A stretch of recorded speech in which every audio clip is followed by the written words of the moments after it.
uppercut, leave you laid out on the floor. Try to duck and roll, hit and miss, now you counting stars. Should've practiced more, should've hit the mask, get out there more. Claim that you're the best. You gotta show me, son. Actions over words, baby boy. Is you real or what? Talking way too much, world come. Back sports, talking way too much, world come. Back sports, talking way too much, world come. Back sports,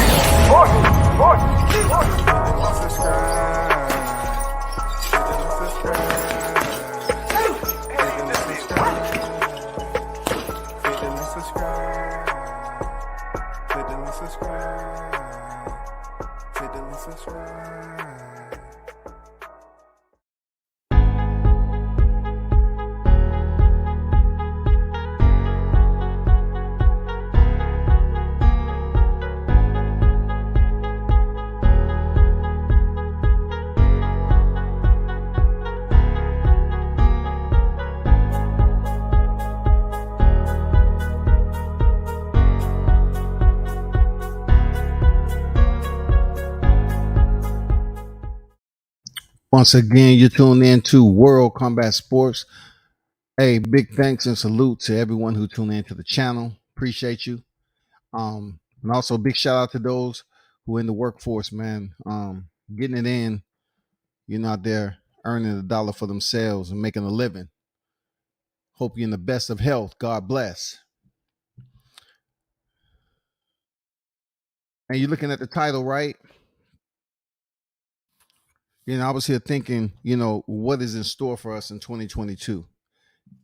And, you know, when you jump on these platforms, you really don't want to get on here. And, you know, some people act like you shouldn't be talking about corruption if it doesn't take place. Like, why are you talking about it if it doesn't take place right now? You know what I'm saying? Like, they'll sit up here and say, well, you just bad mouthing boxing. You're just not a true fan of boxing and everything else. That's not the case at all. You know what I'm saying? When it comes down to the sport, just look at how they drop news on us. You know what I'm saying? Everything is always full of suspense and not knowing what's next type of feeling they give you. Like no one can announce a fight before the fight is actually going to get dropped for promo. We can't get the news, the real news. You know, they'll put it out there for us. This is a deceptive, a huge deceptive part about boxing. Sometimes when they want to make fights in this day and time, this era, they will put it out there on social media to see if it gains traction. But then they won't even tell us if it doesn't gain traction. They'll just all of a sudden come out with something else. You know, they could be talking about a fighter fighting someone and we up here hyped up, we up here talking and say, hey, so-and-so say, you know, this fight may happen and so forth. We up here anticipating it and everything else. And then come to find out they've been in talks with a totally different fighter for weeks. They just wanted to throw that out there so we can keep talking about something that either one doesn't seem right with us, or two, somebody's like, well, I wanted that person going to fight that fighter. I'm curious, you know what I'm saying? Like, wow, they're going to let him fight this fighter. You know, they would still try to bring attention to their fighter. That fight may not be happening, but long as you get promotion to that fighter, that's free promotion for them. And then in the meanwhile, behind the scenes, they're doing what?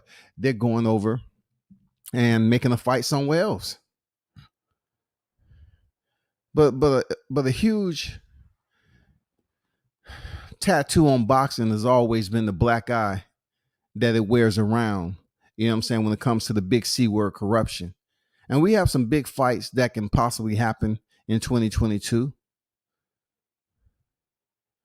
But my biggest concern is for the bigger fights that we sit up here and wait for the longest of time. Will there ever be a way that we can watch those particular fights or support boxing without feeling the urge to say, you know what? I wonder, am I just putting too much energy in this? I wonder, am I just being gullible once again to support boxing because it's about to screw me over?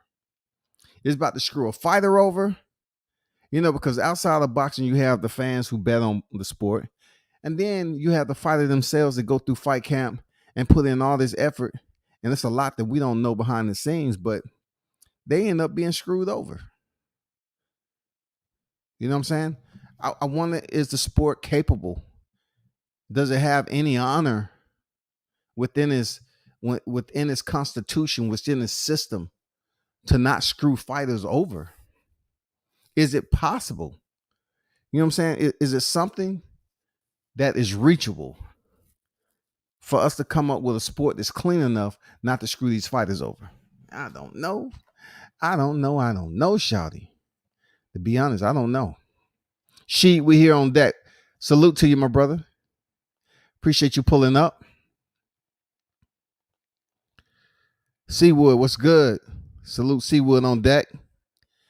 I always go back to Roy Jones Jr. on how in the 88 Olympics, right? He went up there and trying to put on for his country. And for a lot of us in America, we're looking at him. We're looking at the start. We're looking at the ground, like the how you put it. What's that word they said? Roy was giving us the early product of something special. You know what I'm saying? He was just showing us glimpses and flashes of his greatness at the 88 Seoul Olympics. You know what I'm saying? Sai-hun, Park Sai-hun. Park Sai-hun. Even though it wasn't his fault, okay, it was the judge's fault. So you look back in 88, right? I was a young fella back then, you know what I'm saying? 1988, you look at Park Sai-hun defeated Roy Jones Jr. in what was a lopsided fight and should have went in favor of Roy Jones easily.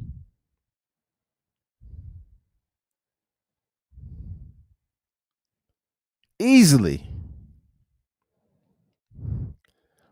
At one point in time, Roy Jones landed double the amount of punches in a round versus Hun. Just to seal the deal.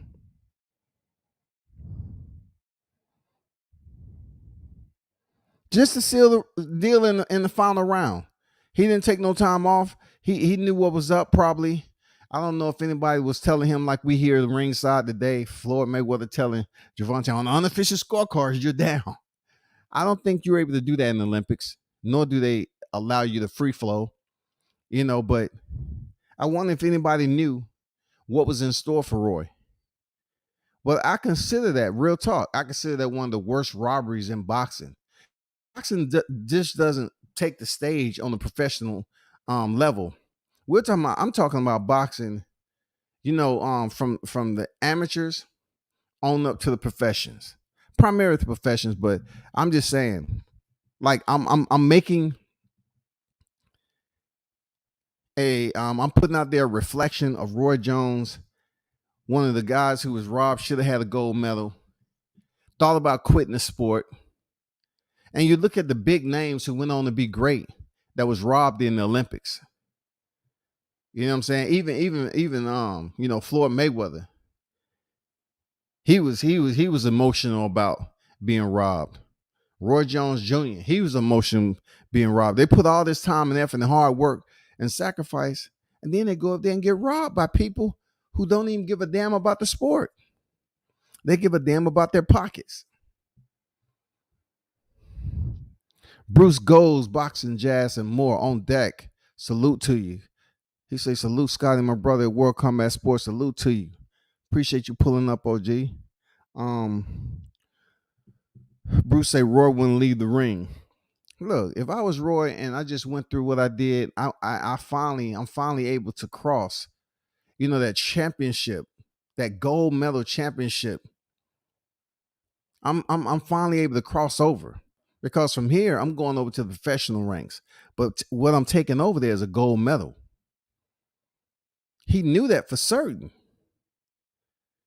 And they just snatched that shit. Come to find out, the corruption and the Korean judges was taken out and courted, you know, at dinner. They are sitting out there and they was just giving them the VIP treatment. It still goes on to today. You know what's amazing, y'all? Being that they finally found out through an investigation that they took these judges out for dinner and everything and pretty much paid them and so forth to rob Roy Jones. It's still going on today where we see judges who are playing a prominent role in boxing robberies. They're playing a unique role in a system that really has nobody to answer to. It has no freaking way that they can wager punishment, or they don't have anyone where they can submit complaints to. You know what I'm saying? There's no way that a boxer can commit complaints to someone that is supposed to be neutral. They don't have a governing body. They don't have a president. They cannot submit an appeal, so to speak, to someone who is outside of the sanctioning body or whatever, outside of the promotion. There's no one in the sport of boxing that is the hierarchy that sits in that position that can make rulings on the entire sport of boxing. So with that being said, we continue to see robberies. You know what I'm saying? I'm pretty sure, y'all remember Nail Sweet Pete Whitaker and Julio Cesar Chavez Jr. And not only that, I think of how Pernell Whitaker was robbed in a sense, right? Not just once, but twice. You look at Jose Luis Ramirez, he was robbed with him too. And then he ended up being hit by a car to lose his life. I mean, it's just crazy, man, how I don't know how that affected him walking through life, knowing that he was, robbed like that, but it had to affect him. Now, another fight that people talk about with Julio Cesar Chavez Sr. is Magic Taylor. I think once again, the referee made a poor decision with 2 seconds left, but Richard Steele, he has told us over and over again he wouldn't change that decision at all. We have robberies out there in our history. Timothy Bradley, split decision over Manny Pacquiao. You're talking about a Timothy Bradley who pretty much received death threats. You know what I'm saying? He went through a period in his life that he probably didn't think he'd live. You know what I'm saying? They took that shit serious. Say, you didn't win that fight. The hell are you talking about? You know? We can even go all the way back and talk about the Joe Louis decision over Jersey Joe Walcott. There's plenty of them out there. You know what I'm saying? It's plenty of fights that people talk about. Even with Oscar De La Hoya and Tito Trinidad. Boxing has been at this for a long time. People always talk about the Paul Williams fight, a majority decision over Erislandy Lara. I mean, you look at that, Paul Williams being one of the most feared fighters in boxing. Hey, man.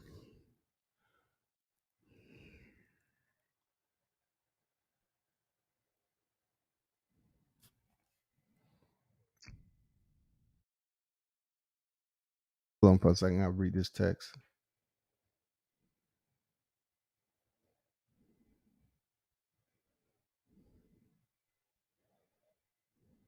Okay.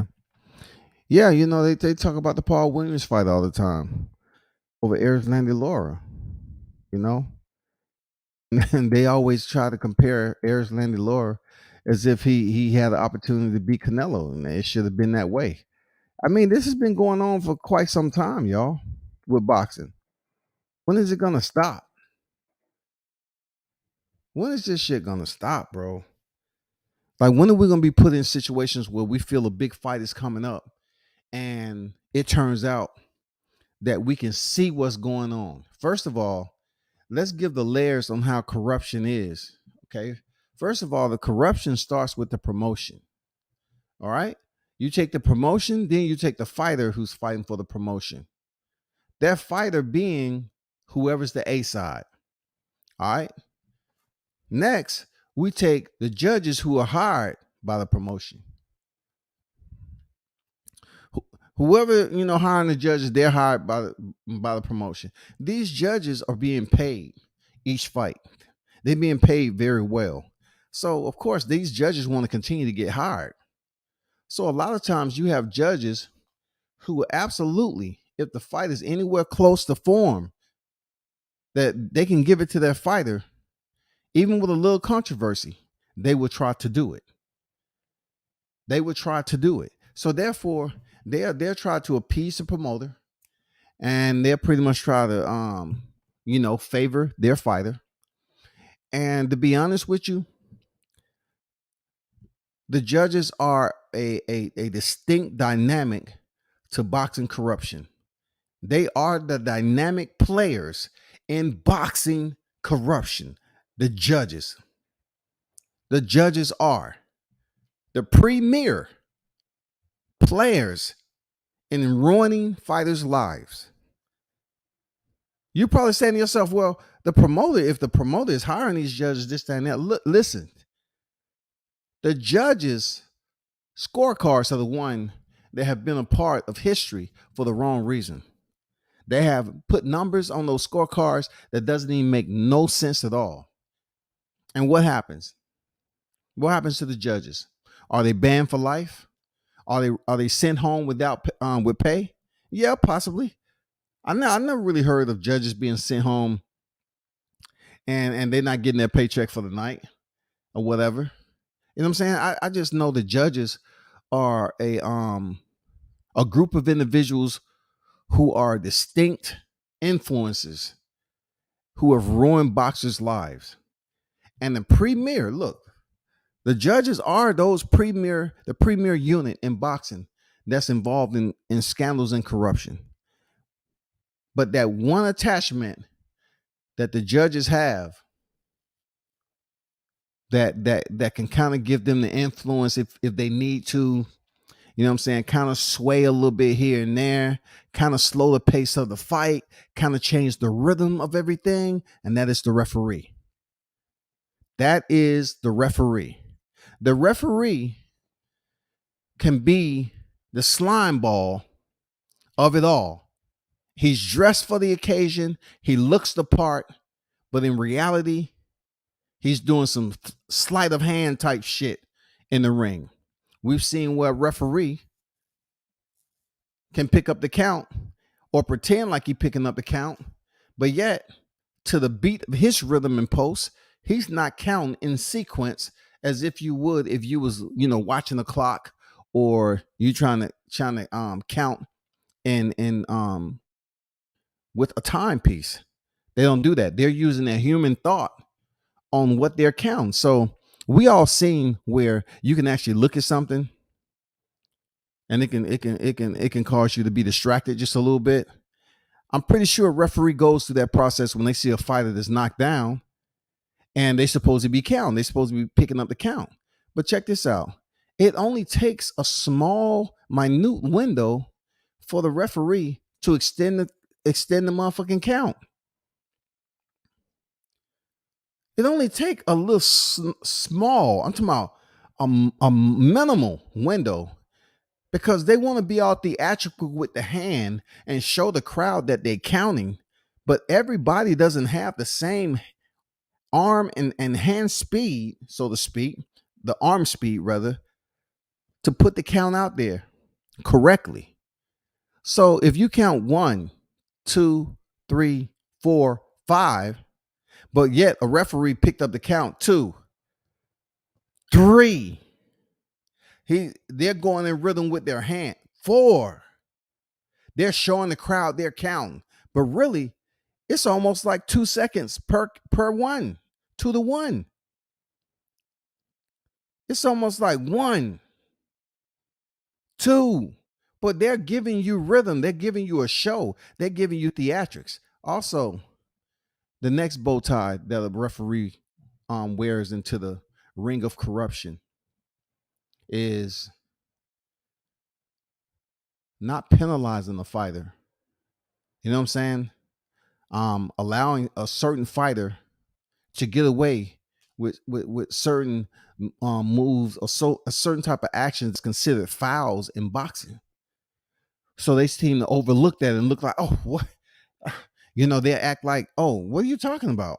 And if a fighter continue to complain, they're gonna continue to act like they're blind and dumb. The referee can either pay close attention and scrutinize a fighter for something, or they can absolutely jettison and look the other way. Either way you see it, people, the referee is the primary slime ball when it comes to the damn corruption in boxing. Because he's right there. He's the third man in the ring. And man, do they have the ultimate role-playing position. Boy, these referees are right there. They're right on the front lines of the fight, y'all. If they don't want two fighters to get involved, let's just say you get a fighter there's a knockout artist, but yet he's not the A side. And then you have this fighter who they're pushing up. Perfect example, Sebastian Fundora. They're pushing this fighter, and it's a couple of questionable calls that I'm gonna get to, right? That he has coming up. That I'm curious. I'm curious to know if Erickson Lubin even has a chance, regardless of his performance. But anyway, the referee is right there, and he can split the fighters in the moment of action, just to keep the fight at a innocuous type of pace. You know what I'm saying? Keep the A side fighter out of danger.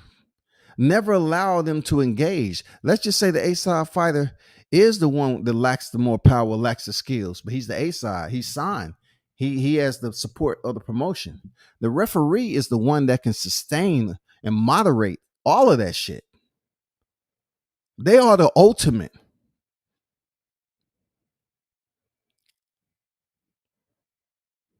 They are the single entity inside the ring that has been a part of boxing corruption for decades. But yet they're able to wear the uniform and go through the motions and play the game and pretend like they're doing their job. But ultimately, if you really look at what's going on in the ring, you definitely see the sleight of hand. You see the pretentiousness there. You see them not being genuine. You see them maybe warning other fighters than one fighter and not the other fighter. You see how they control the pace. You can see how in some fights, fighters get basically celebrated for having a knock them out, drag out fight, right? And they'll let these fighters get up off the canvas and continue to fight. Goddamn, you'll let them, oh shit, this is what we've been talking about. This is great. And the fighter's wobbling all around and shit. The referee continue to let the fight go, especially if that fighter is signed with the promotion. Boom, he calls the fight in, allows that fighter to continue to gather himself, and then he'll break the fight up quick on some bullshit and allow that one fighter that's still hurt to continue to gather himself. And he might do that about 2 or 3 times until that fighter starts to get his rhythm back, him or her, get their rhythm back, and start to take back control of the fight. The referee can play that role. Easily, he can play that role. No ifs, ands, or buts about it. We've seen a referee stop a fight like time restraints was a problem. You know what I'm saying? Go back to Canelo and Billy Joe Saunders undercard, and you'll see what I'm talking about with Soto. Look how Lawrence Cole stopped a damn good fight to protect Soto. He just stopped the motherfucking fight, and the fighters always shake their head like, what the fuck are you doing? I'm good. Oh, no, you weren't good. These fighters don't care, especially if their father has been a part of boxing. If they have, you know what I'm saying, any type of ties of family that used to be in the sport for years and years and years, and they're the next generation, these people have pull in the sport. These people have so much pull that they get away with shit. And it's legal for them to get away with shit. Because now you have to prove that the referee was playing the part and he wasn't holding the integrity of what a referee's supposed to do. He's supposed to remain neutral. But referees, in my opinion, most of them are not neutral because they're being hired. Judges are being hired. Andrew Charles on deck. What's good?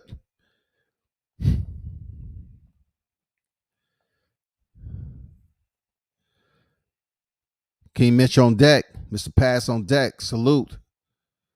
Trick Noti on deck. Tone Brown. Batman on deck. What's good? Appreciate everyone pulling up. This topic right here is very important because in 22, you know, when I be having conversation with other people that's deep in boxing, they tell me things, you know. I ask them questions about what I'm looking at. And then I also I'm gonna get to something. I'm gonna get to the comments. I also asked them about certain fighters that's coming up, right? And these are people that has trust and confidence of me keeping the shit confidentiality. But I always want to know about certain fighters that we see on YouTube that people just, you know, include myself. I hype them up. I say, oh man, they're gonna go far. And I've received the word that, you know what, those fighters are only going to go as far as promotion wants them to, because promotion just don't sign one fighter. So they have to see what benefit or what loyalty that fighter has. You know, what can that fighter produce? The promotion has their favorite fighters also. The promotion is all about making money. Boxing is a strict business. So when you see fighters out here, you say, man, they're gonna dominate. They're gonna go this, that, and the other. It's not that easy. They have steps that they have to complete. They have so much boxing politics behind the scene they have to go through. All you have to do is attend amateurs. All you have to do is go to these amateur cards and see these fighters getting robbed. That will set your mind up. When you start to pay attention to professionals, you'll be like, damn, this was the same shit I was seeing in the amateurs. Oh my God. But the one thing about this, when you get to the professional ranks, in boxing, the O does play a significant role. It is a diamond, so to speak, to have that O. Not so much MMA, but in boxing, it's very, very important, so to speak. But also you have to have a special talent to be able to attract fans to come see you. Wherever that talent is, you got to be able to attract fans. So for us, we're saying, oh, this fighter has the name, that has the boxing skills, they have everything going on for them. They should go far. But yet it's not like that, because you know, I'm being told that these fighters will only go as far as the boxing politics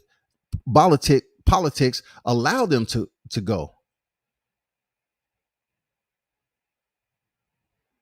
If you're not the next in line, if you're the next in line, you may not be the next in line. On paper, it looks like you're the next in line. But boxing can bring up a mandatory. They can bring up a volunteer. And man, they can tell about, oh, this is going to be your voluntary. That's going to give you enough time to put this to the side so you won't have to face so-and-so. You know what I'm saying? They can come up with little measures to deceive the audience on what's going on. If they really want to shift, you know, the shakers and movers, if they want to shift these names through the ranking systems, it happens all the fucking time, bro. They can move fighters through the ranking system all day. What really matters with ranking systems? Is it really true? From the sanction body, from the WBC, the WBA, IBF, and the WBO, do the ranking systems matter? If a fighter can have a fight and then somehow, some way, they're pushing them hard. He moves up through they move up through the ranks. They in between fights, they move up through the ranks. Before they take the next fight, they done moved up another position. I mean, it's just always that way, man, in the ranking system. How do you really transition through the ranks? How? How can you lose a fight and continue to stay in the top 5? How does that really set a fighter that's in the bottom 5 of the top 10 to the fighters outside of the top 10? How do they ever get a chance if the ranking is going to continue to keep cats up there that has enough popularity, enough sustainability to their Wall Street in boxing? They can lose and stay top 3. They lose again, they stay top 5. They win, they move back up to top 2, top 3. Pernell got robbed in his first shot, title shot also. Appreciate that info there, Bruce.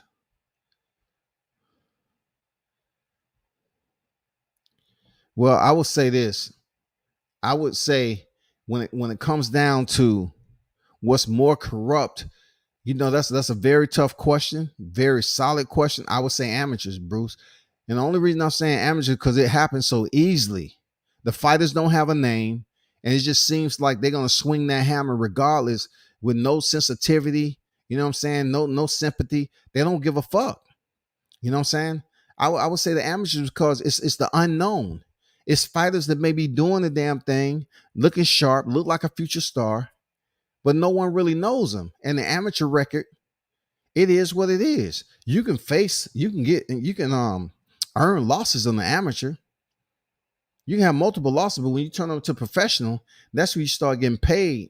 That's when your record is a clean slate, 0-0. But I would say worse is amateurs, because I've seen guys and girls get robbed who went in there and fought their ass off, and they robbed the shit out of them. They sent them to the locker room in tears. I've seen parents sitting ringside. I've seen parents who are part of USA Boxing sitting ringside, and they have judged some of the fights. But when their kid is up there fighting, they're not judging the fight, but people who know them know that their USA Boxing is judging the fight, and their kid, it can't lose. Your kid can't lose like that. Because some of these fighters, some of these boxers don't go in there and put 100% effort in it, and because they already know they're going to win regardless of the performance. The answer is no. Boxing is designed to rob the fighters. If fighters shouldn't be robbed, there would be no boxing. Tom Brown, salute. Good to see you back in the cut, bro. Salute. What's your prediction for the Cater? To be honest with you, bro, I have to answer that just a little bit further on because it's going to be off topic. Appreciate the question. Salute my brother John Page. Trick say Roy told me he had went to the Korean's locker room and asked him straight up, did he think he won the fight? And he said, no. That guy went on to be a math teacher, and Roy went on to be the GOAT. I know, man. Like I heard about, Hun pretty much saying that he wasn't feeling the same way other judges. Hun made it perfectly clear that he wasn't, you know what I'm saying? He wasn't in line. He didn't honor the decision. And it's different over there in Korea, though. They really can't go up here and go against the judges. Many things can happen over there, but he wasn't in agreement with what the judges ruled. He knew the judges sit up here and screwed Roy over. He knew that. And that's a gold medal that Roy would never have. That's a gold medal that Floyd Mayweather would never have, and many other boxers. They'll never have that gold medal, man. Andrew Charles, salute. Mitch say some fighters are able to break the mold and get paid, but the percentages are low. There's still good fighters out here that do get paid. I'm pretty much talking about corruption. So a fighter, that's in the negotiation table. Fighters get screwed before they even get in the ring sometime, okay? But I'm speaking of fighters who actually split the ropes. They put on for the sport. They give us the performance. They leave it all in the ring, so to speak, or they fight a smart fight. And then either it's a draw to save that fighter, or else they totally get that L. Either way, when the scorecards are red and we at home shaking our heads like, what? What the fuck were they saying? Okay, let me go create a thumbnail. Let's go talk about how fucked up these judges are. That's all we can do. Oh man, that judge was fucked up. Moretti was fucked up. His scores was all this. Adelina Burr, she was fucked up. What did they do about that? Yeah, the shit was all fucked up. We all knew what was going on. But then I would say 3 weeks later, once again, you find out Bird is judging another fight. She's right there in the seat. No reprimand, no consequences, no deduction in pay. She's right back over there judging again. You think the promotion won't tell the commentators or whoever, hey, just be a little quiet, be a little reserved in announcing that Bird is here. She's still a little hot, off her other decisions. So, just keep that, blah, blah, blah. Don't leave the judge's name up there too long. Just flick it up there, take it off. Don't leave it up there too long because we don't want to draw attention to her being back in the seat judging the fight in 3 weeks. You know what I'm saying? After that horrible, distasteful decision that she did. You know what I'm saying? She's still in the seat. She's still doing what she want to do, bro. Shout out to the math teachers and the educators. Yeah, shout out to the math teachers and educators. Our kids are the future. No,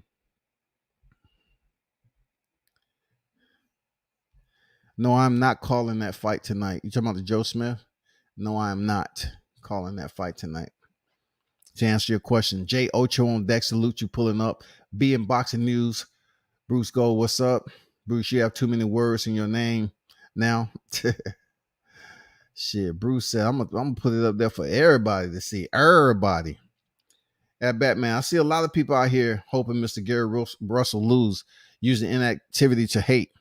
I hope Gary Russell Jr. whoops homie ass, though. Once again, when it comes to corruption, right? Could we even include Gary Russell Jr. being a part of that? Because corruption doesn't have to say, okay, just because you get screwed over in the ring, corruption can be you can get screwed over by being placed on the shelf too. You can screw us over by somehow not giving us the fight that we want to see. But primarily what I'm getting at is there's too many corners, man. There's too many alleyways that boxing has to screw over fighters. To be dishonest. They up here talking about the promoters supposed to work for the fighters. But if the fighters are speaking up, what is this word called? Shelved again? Like, how can a fighter be placed on idle? How can a fighter be placed on a hiatus for speaking up what is something within their contract that's not being executed or is not being bonded by the promotion? They have something to say about it. They say, hey, when I'm going to get this fight? When I'm going to get that fight? Well, I want to fight, man. I'm trying to grow my name. I'm trying to grow this. I'm growing. And then they're still not getting what's contractually obligated or agreed upon. So now they stuck. They're on a hiatus. They're not getting the fights that they want to fight. And, we've heard the story over and over again, about Gary Russell Jr. I would say in his case, that's a part of corruption too. because it's a corrupt situation if a fighter is more than capable of stepping into the ring, but just because certain individuals are pissed off and they was outspoken, that person get placed in the damn closet. But back to it with the judges and the referees, y'all.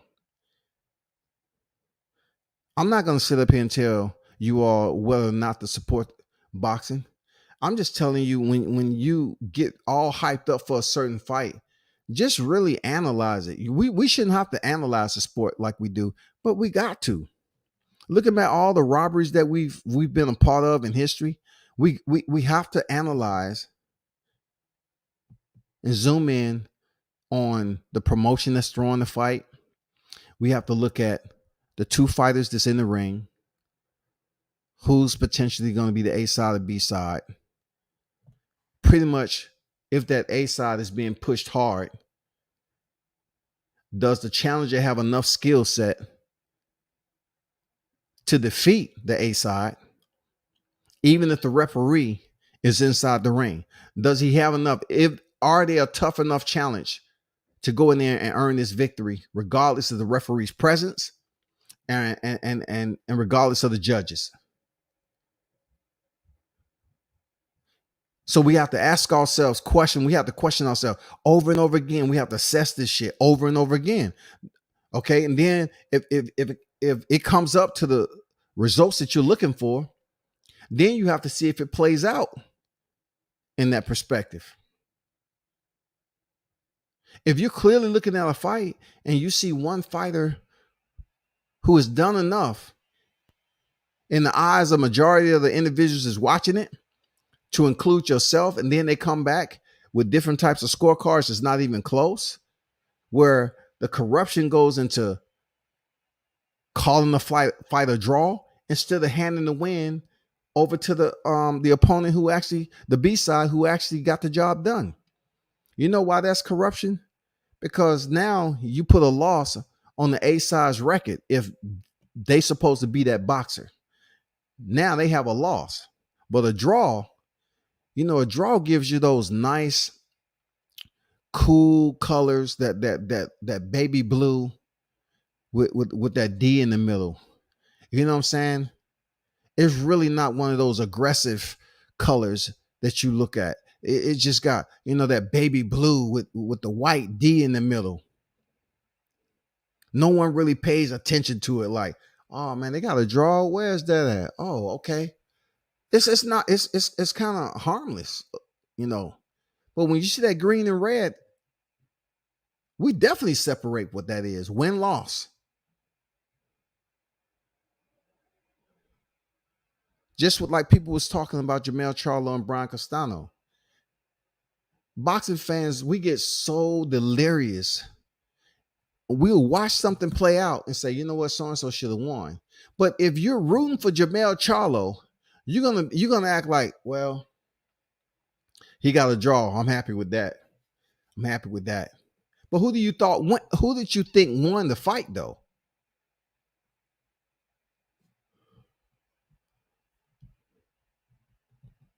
We're not going off favoritism. Who did you think won the fight? Did Brian Castano win the fight, or did Jermell Charlo win the fight? Separate yourself from the draw, and you say, okay, off what I looked at, round for round, I believe Castano may have won the fight. And then, people are like, no. If anything, it should have been a draw. We'll be so delirious just to say, you know what? It should have been a draw. I'm not mad about a draw. It should have been a draw.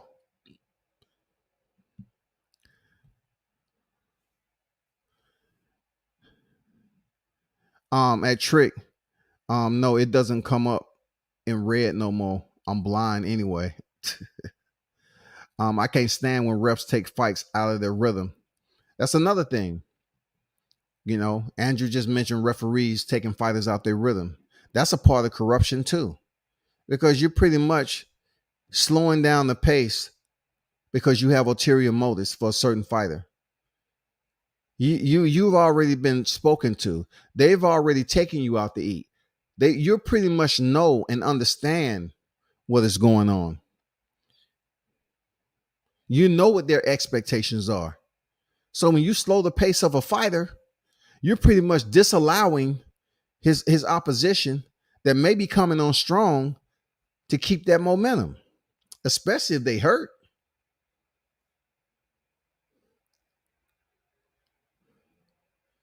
I'll never forget when Jack Reese told me, he did it for the spirit of the sport. And I'm like, wow, the spirit of the sport. This is the first time I'm hearing spirit of the sport. That's the first time I'm hearing that. So what is the spirit of the sport? Basically, his look. Basically, Jack Reese's reasoning for spirit of the sport was whatever the fuck he. Because he pretty much told me that Tyson Fury deserved the opportunity to fight on. Tyson Fury deserved the opportunity to fight on. Jack Reese said for the spirit of the sport, Tyson Fury deserved not the position he was in. We're not talking about him laying on his back. We're not talking about the referee protocols in delivering a sound and honest and truthful count. We're talking about an individual who chose to be biased as hell and say, I'm taking it upon myself and say it's for the spirit of the sport. I'm going to give Tyson Fury extra time to get up. And, before I told him to his face, we was pretty cool, man. We always speak. You know what I'm saying? We always speak, cordial. After that interview, it's never been the same, which is okay. But I had to let him know. I can't I just can't come over here and say, I disagreed. I thought it was a long count. I thought it was a long count that you gave Tyson Fury there, Jack. And then had the opportunity to speak to him in Nashville, Tennessee. I appreciate him allowing me to have the interview. But when presented with, do you believe it's a long count, or being at the topic that he's been talking about, he said he spoke with so many people on it being a long count. I had to tell him, hey, Jack Reese, I thought it was a long count. That right there signifies that my assumptions to Jack Reese is that it's a little bit of corruption on his part, because I believe it was a long count. And when somebody say you extending the count as a referee, that means you're not abiding by the rules. You're not being honest. You're not with integrity. And his facial expression changed, and he started to go into detail as to why it wasn't a long count. So I was happy, dog, y'all. I was like, cool. I get to hear it straight from his mouth on why he didn't think it was a long count. And when he told me the spirit of the sport, in my opinion, still evolves around corruption. Because the spirit of the sport is not in the protocol for the referees to go in there and make sure they're observing the fight correctly, within reason, being neutral, being fair. The spirit of the sport said, I'm going to make my own decision. I don't give a fuck what all these people out here outside the ring think. He said Tyson Fury deserved to fight on. I was like, unbelievable, because the man was knocked the fuck out. His head bounced off the canvas, and that wasn't enough that you sit there and gave him a damn count that was well over 10, and he recovered. You told the man to walk to the 7-Eleven and come back. Tyson came, oh, thank you, mate. I'm good. You ready to fight? Yeah, I'm straight, man. That walk was great. That's all I needed. All right. Fight. That's considered corruption, man. But shout out to Jack Reese, man. No, he's not a bad guy, but that was one of those decisions I don't agree with. Like other people, many other people, they didn't agree with no spirit of the sport he was talking about. Ref, judges, promoters, media members, all crooked as fuck. I look at, okay, check this out, Mitch. I understand where you going with it, but the ones who have the influence to sway the results. All right. Now, influence when it comes to media, I agree. Media can have that influence, bro. It's all according to the damn platform, the preamble leading up to the fight. That can biasly sway some of the, boxing fans, the casual boxing fans that tune in. I get what you're saying on that. But when I talk about the unit of individuals that have the physical, that's part of the physical results, the one that mentally fucks these fighters that get screwed over, that is promoters, the judges, and the refs.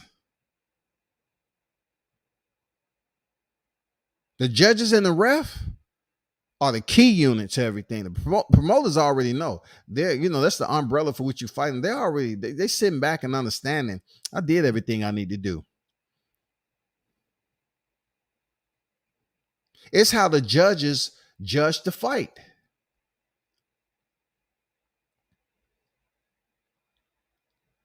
The referee isn't having any type of influence or open scoring because that doesn't exist across the board with open scoring. But the referee, along with the judges who already have their orders in hand, they already have preconceived, orders that they're going to follow. It's up to the referee to kind of allow it to play out smoother and transparently, so the fans won't think nothing of it. They won't point the finger and start asking questions. Judges are just horrible for boxing, man. And even in MMA, judges are just horrible, period. But I'm talking about for boxing, judges, man, they fuck over boxers so easy. It's just like telling somebody to put on a Band-Aid. You know what I'm saying? They got to cut over there. Put a Band-Aid on it. You'll be all right. Come back and fight another time. Hey. That's life. Man, you really need to get some thick skin out here. It's life. Look, man, look. I've been in this game for so long. That's what they be telling me, fighter. I've been in this game for so long. I know what you're feeling inside. I've seen it over and over again. But look, if you're strong, you'll get over it. If you're strong, you'll get over it. Listen, I understand. Let's move on to the next fight, man. It was a bad decision.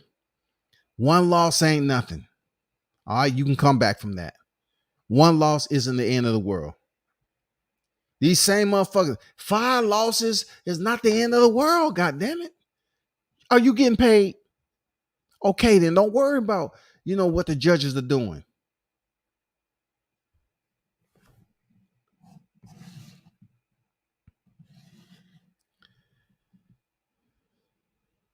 Loma was damn near about to get stopped by T.O.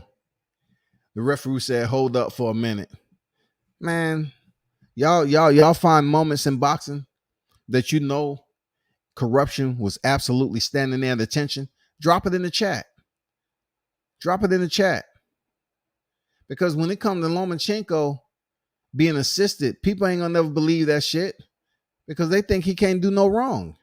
But corruption exists, bro. It might be the slightest of interference. Just like the Joseph Parker Anthony Joshua fight over there. He refused to let them engage. He refused because they know damn well Joshua Chin was suspect for quite some time. So, the referee refused to let him engage. What about the Anthony Joshua Carlos Takam fight? The man gets knocked down. He gets up. The referee started to wave his hand like he couldn't understand English that Carlos Takam was telling him. He's okay. I'm okay. What the fuck you talking about waving your hands? The fight is over. He said, I'm good. And then Anthony Joshua lands some shots, and then he stopped the fight prematurely. And then the fighters go, oh, man, that's fucked up. Everybody can't give you that reaction like Zab Judah. Everybody can't give you those reactions that certain fighters have gotten when they was robbed and they took it out on the referee. Everybody don't have the money to come out their pocket and get fined like that. So they have to put their head down, shake their head, talk shit about boxing behind the scenes, but they still got their damn paycheck without being fined. Everybody can't be Zab Judah and Jay Needy. Even though Zab was in a bad place, I ain't gonna lie. Oh yeah, sanctioned bodies are dirty as fuck as well. The sanctioned body is paid. The sanction fees is paid by the fighters. I'm speaking more so in a corruption where the sanctioned bodies may have some attachment to promotions. We all understand that. But I'm saying in a way of the physical influence that affects fighters, the results of their fights. Like the promotion, the judges, the referee, the sanctioned body, of course. The sanctioned body, they can, they get paid by the fighter, but I'm talking about more so, things that affects fighters' careers moving forward. Their paychecks. A lot of these fighters, they sleep. They wake up and they think about these fights that's gonna take them to the next level, and they get to that point. Lights, camera, action, and they go in there and get screwed. How do you continue to stay motivated? Because look, us as the fans, we looking at it like, oh man, so-and-so got screwed over. I hope they don't quit boxing. I hope they don't quit boxing. And then you got the fighters like, man, fuck that. If I'm going to put in all this work in the gym, do all this training, sparring, I'm punishing my body only to go in there and get screwed over by the judges who I did not see during training camp. The judges are not on my contract. You see what I'm getting with this? I did not see the judges in my training camp, nor are they on my contract. But when I split the ropes, they have ultimate control in screwing me the fuck over. The judges have that. The judges have the ultimate control. They're not in the contract, and they're not with these fighters in their training camp. But they have the ultimate control of determining their fight once they step in the ring and leave it out on the line. Leave it all on the line. They have the ultimate control. How is that? How can these promotions change the fights? I mean, change the judges at the last minute. Why? How can you make last minute changes for no apparent reason? The judges are not cutting weight. The referee isn't cutting weight. They have to be in some type of physical condition to be able to move across the ring. They have to do some, a little bit of mobility tests here and there. They have to show that they're competent. But really, God blessed us with the mindset to be able to play stupid and dumb. He blessed us with the opportunity as human beings to make decisions knowing that they're sinful. And I think in boxing, people don't really look at it as severe as it should be because it's pretty much become a normality right now. We pretty much have become complacent to what we're watching. We're acclimated to the abuse that boxing is giving us. We want to talk about fight. These names right here need to fight each other. They finally get in that motherfucker, man, and some bullshit plays out in front of us. We's like, oh no, no, that ain't right. And we here talking to the TVs, right? That ain't right. Then we make thumbnails, get on here, man. You know what? Fuck boxing, man. I ain't supporting that shit no more. Yeah, you is. Because if you only watch boxing and no other combat sports, you're going to continue to watch boxing. W says, I heard Rick Glaser say on the show that the reason PBC fighters like Russell don't fight often is because they ask for too much money. So therefore, the promotion only gives them one fight a year. Listen, we all look. I appreciate that drop there, Mr. Paz. Look at it this way. Shouldn't the fighter ask for them a higher paycheck if they're the champion, especially if you're the champion, you ain't been beat. How you gonna have it? Are you gonna have it to a point where I've been a champion for this long period of time, the longest reigning champion, but yet I have some some other collective matters behind the scene that's affecting me from fighting on the regularity. Not that I'm not ready, but it's some that's internal to the promotion, right? Then you look at me asking for my worth. So I'm asking you to pay me more because I am the champion. I have been the longest reigning champion for quite some time. I want to get paid my worth. So once again, it comes down to boxing looking at it like, you know what? He's still on the blacklist. Let's keep him on the shelf a little bit longer. Let's have him treading water. Let's have him treading water, continue to tread water. Keep him in shape. Let him continue to go. That's corruption. If you're not going to pay a fighter that is physically able to step in the ring, especially if they're the champion, and get a Russell position, it's corruption.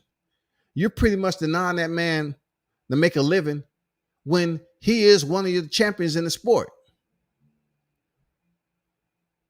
Why haven't Mauricio Suleiman did anything for his WBC champion? He seems to be all vocal about the franchise and everything else. Why haven't Mauricio Suleiman, who is the president of the WBC, advocated for Russell to step in the ring, advocated for them to get a certain amount of money? Because it's not something that he has to do. But I'm just saying, you've been in the spotlight. You've been, posting all this shit on who's the real champion, who ain't the real champion. So if they're gonna pay you sanctioning fees there, Mauricio, goddamn, speak up. Why you have champions out there wearing your belt and they can't even fight but once a year? Because it's corruption when somebody's sitting on the damn sidelines like Russell. As talented as he is, it's absolutely corruption to blackball the man for just because of him being outspoken and don't like a certain individual that's attached to the chain of command hierarchy over there at PBC. We all know what it is. Rather than 3 to 4 fights a year, because according to him, it's more beneficial for the promotion to pay less but have more events. So fighters that ask for a lot of money only get one fight a year or so. I can see them doing that, but why can't? Let me not do that. I don't want to ask a stupid question because there's no way that is one person is going to buy out boxing. It's no way they're going to spend that much money.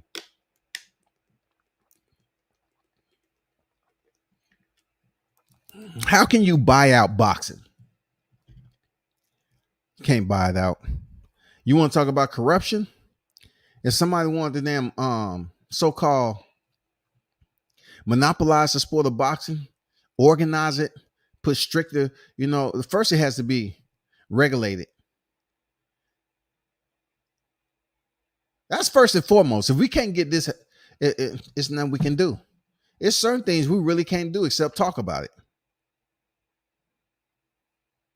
There's no union here, Mr. Pass. There's no union to say, you know what, my fighter should get 2 to 3 fights a year.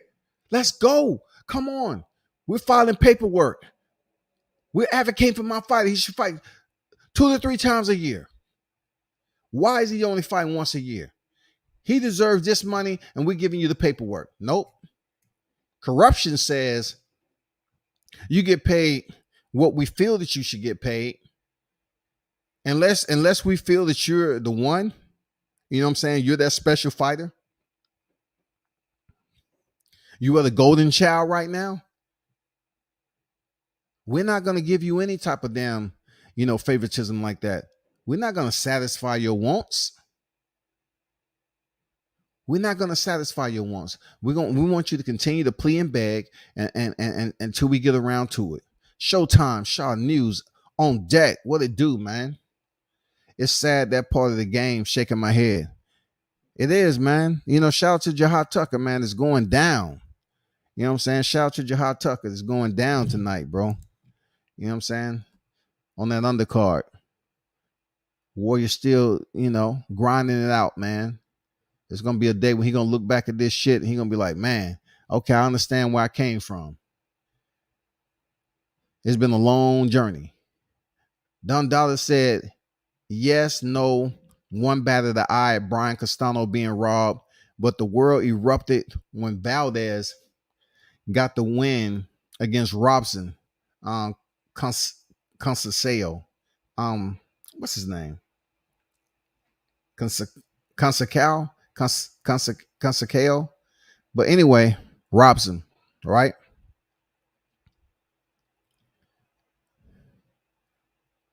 We don't want to get in the corruption aspect of the sanctioned bodies getting involved. You know what I'm saying?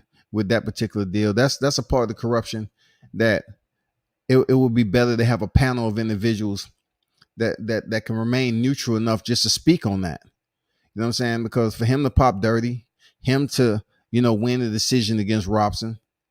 I mean, people up here giving Oscar Valdez excuses, that something wasn't right. He wasn't feeling right, this, that, and the other. Valdez might have went into that fight knowing that he was going to win, and he didn't care about the results. You know what I'm saying? Like, if the man did not get stripped of his title, he wasn't fined. Shit, if he was dirty, he should have went in there dirty and performed very well. From what I hear out here in the streets, the man went in there and he was probably coming down. He probably wasn't on it no more. No. He popped.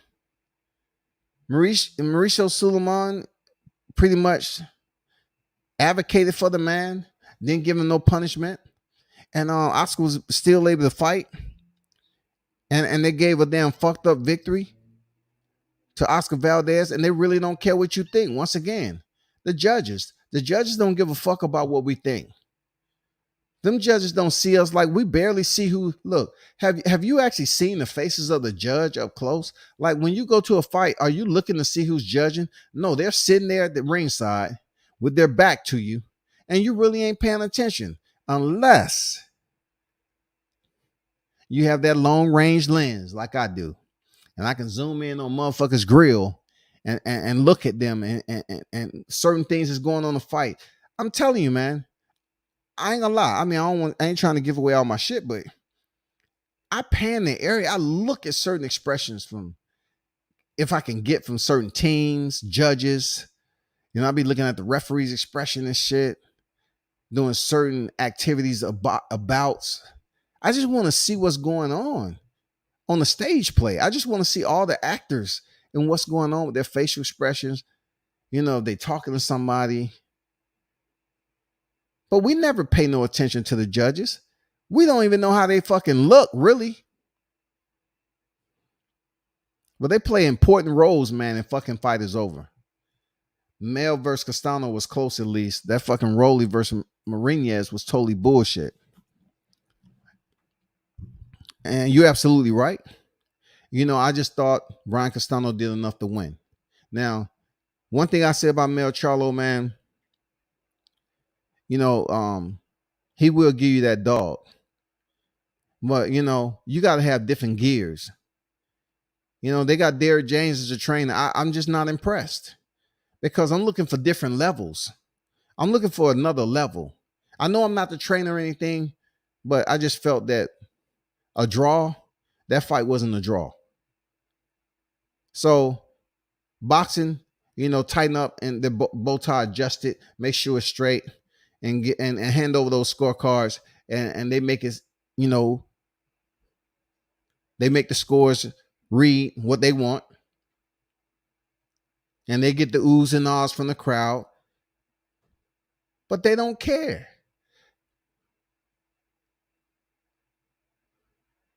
They truly don't care. Because how often have you been on a fight and you up here, you heard them read the scorecards? It's like, what?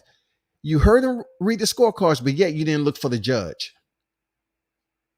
You just turn and talking to people that you can you believe that? You busy turning to your left and right. You say, oh, that was fucked up. That was fucked up. Oh man, you never look for the judge though. Because the judge just gave you that fucked up score. They have a system. The judges have a system. It's such an amazing system, man. It's been so corrupt for so many years. The antibodies that system has for those judges just amazing. Can't nothing mess with those damn blood cells they got. They should operate off a different system, man. These judges are on a whole nother level. My Ashtray Verse Fox, another example of absolute corruption. Not only did the man get caught cheating ahead of time, but once again, the referee, what is the protocol when a referee identifies something that's outside the rules of a fighter's gloves being wrapped? So if if the commission, right? So if the commission allowed the shit to happen and the referee was able to catch it, why was the fight able to go on if you just caught the person trying to cheat? So he made him change gloves and come back and still rob the man in a fight. That's how boxing don't care. Boxing do not care at all. And you're probably saying to yourself, why you didn't mention the commission, for corruption? Because commission, they're the one, back there, they're supposed to be looking at the gloves. They're supposed to be doing this. Listen, it can still play out a certain way, though. I'm talking about the performance, the fight performance. I'm talking about the individuals who have an influence on the fight performance. Is commission part of corruption? Absolutely. Because the commissions aren't consistent across the board. But my corruption in this live is more so examining and putting on front the promotion, the judges, and the ref. The starting lineup to the fight game. When it comes to them splitting the ropes, you have the promoter sitting there ringside somewhere. You have the judges sitting ringside in 3 different locations. You have the doctor over there. And also you have the referee that's going to be inside the ring. The referee gets away with a lot of shit because they're dressed apart. They look like they're supposed to be the saint, and they there to look after the fighter's best interest. But as the fight keep going on and on, the ref be fucking up, and people like, damn, what the ref? The ref ain't seeing that? Damn, why the ref can't make that call? Why the ref just turn a blind out of this shit? Why the ref ain't doing this? Why the ref? We ask those questions all throughout the fight. And you know who be there to raise that fighter hand that just got screwed over? I mean, the just fucked over that fighter that lost, raised the hand of the fighter that shouldn't be receiving the decision? The referee. The referee hands ain't on their side. Talking about, nah, that's fucked up, man. That decision's fucked up. They are the one making it official, and they raise that fighter's hand up in the air. Good job, fella. Those scorecards was fucked up. Hey, you enjoy your evening, okay? All right. See you next time. The referee raised the hands up of the fighter who just came away with a prize, man.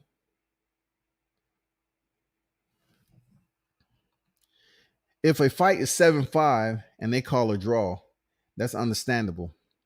But when a fight like Rolly versus Martinez is unanimous to the wrong fighter, that's the bullshit. If they call a fight that's unanimous in Rolly's favor, right? What's the difference? How do you know 7-5 is a legitimate 7-5 if you don't know the mentality who's looking at the fight? Do the judges, were they boxers? Okay, being that we're dealing with civilians and most of the judges weren't boxers, how do you even know that 7-5 is official? How do we know that, Mitch? We don't even know if the 7-5 is official. Like, just because they rendered the score, is it something with integrity that's based off the integrity of what the judge is supposed to have in judging these fights? Are they doing it within the standards of integrity for the sport? Because a lot of them judges have never laced up a pair of gloves, A lot of them is just individuals who are hired, who's put in the damn hours of watching fights, and now they hired as a judge. So I look at both of those 7-5 and Rolly winning the same level of corruption. Because what you do is take away a win with the draw just because the fight was close. No, fuck that. A win looks better on a fighter's record than a draw. All you're doing is setting a fighter up mentally to say, you know what, I won that fight. I won that fight. I won that fight, didn't I? Yeah, you won, but you know how it goes. No, how does it go? Because if I knew how it go, they would have gave me the decision. Rolly Romero, he went in there, he was with Floyd Mayweather, and Floyd Mayweather got his reimbursement, dog. That's all that was. When Rolly was pulled out of the Tank Davis fight, all Floyd was saying is, hey, you give a little, you take a little. I gave you that motherfucking Jackson Martinez fight. And I had to take back some shit, because of whatever, Rolly was going behind the scene. Rolly probably went over there trying to request that Floyd get in the damn ring with him shit for some sparring. He's probably talking shit over there. He did something to piss Floyd off. He probably was going around telling people, you see that video I put out? Floyd don't have no videos like that.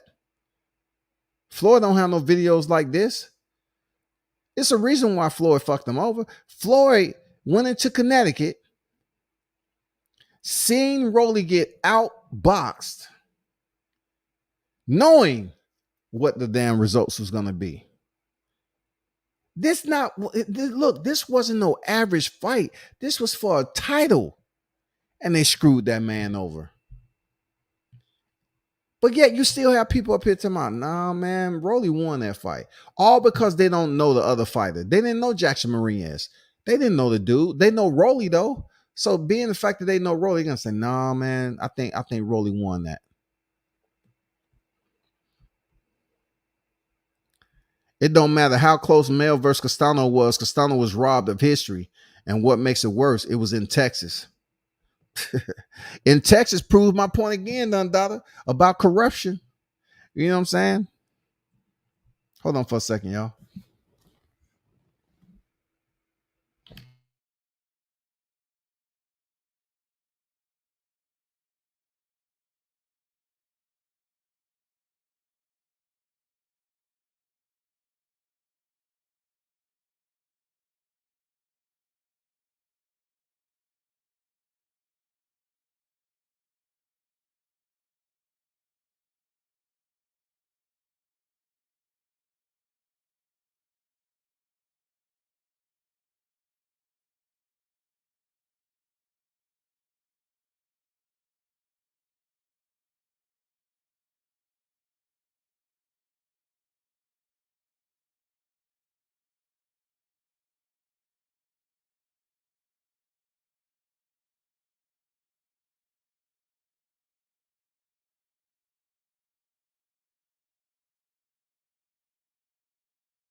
All right, we back.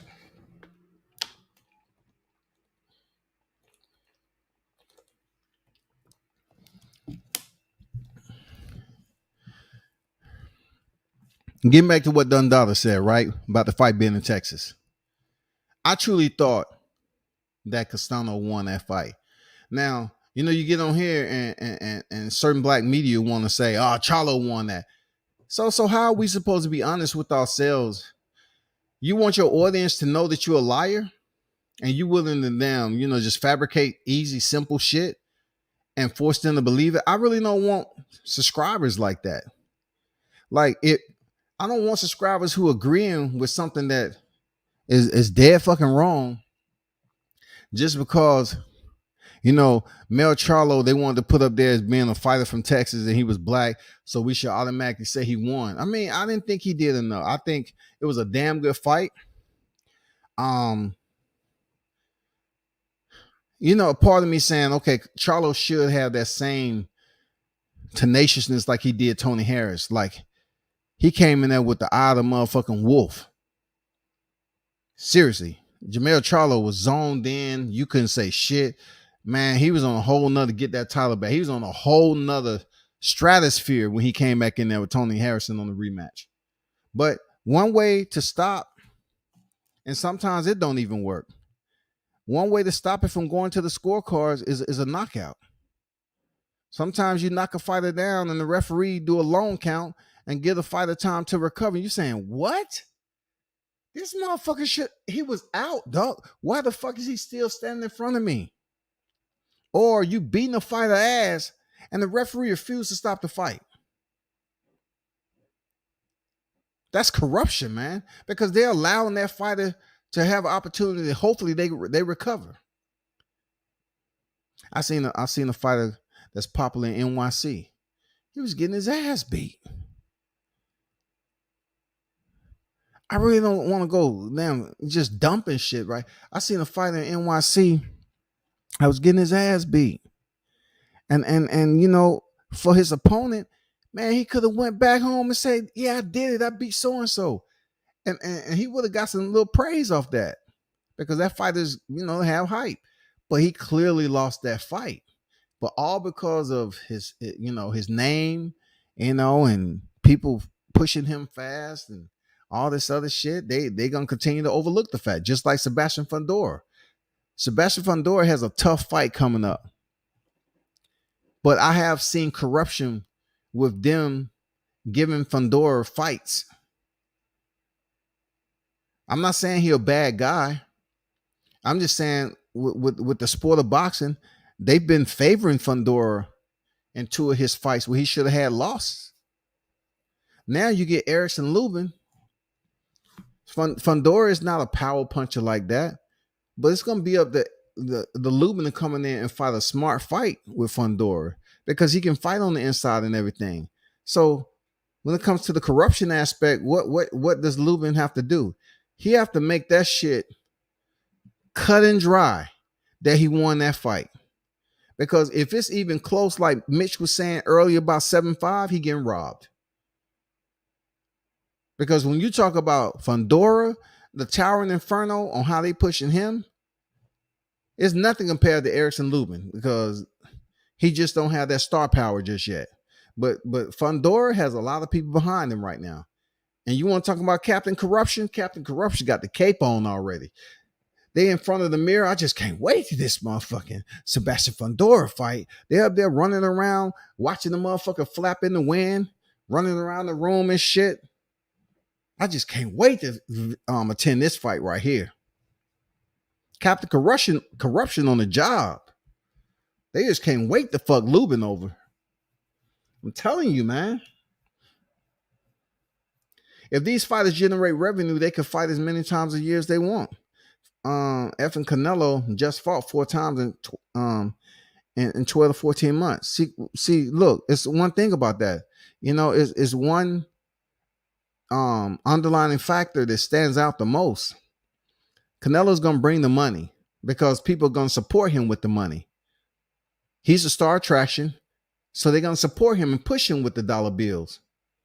They knowing he's gonna bring in a monetary attraction.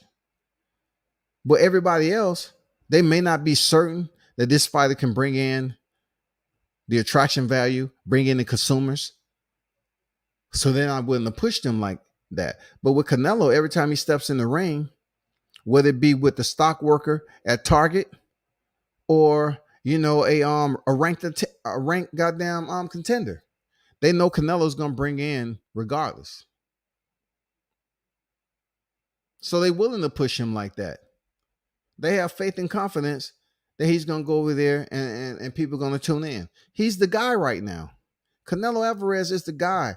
Canelo was able to get out of a contract. He's able to maneuver. He was able to shift gears, be able to make his money. I don't want to hear no hate in the chat. You know what I'm saying? I already know he's a dirty fighter. But I'm just talking about what he's been able to do in general.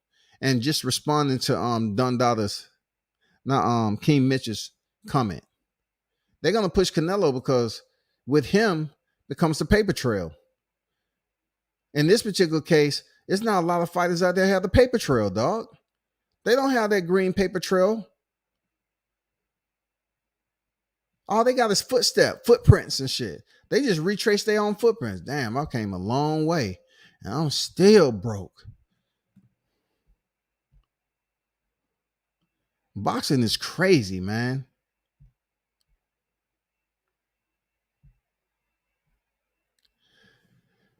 Hold on, let me make sure I ain't trying to miss these fights when they come on either.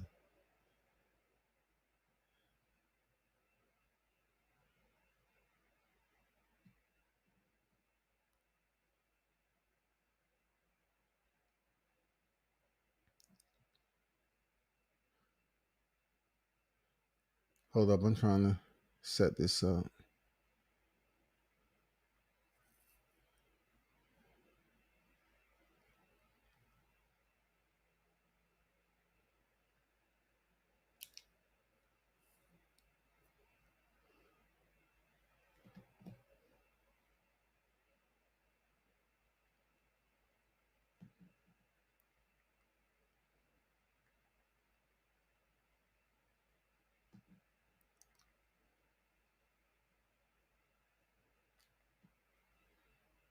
Okay.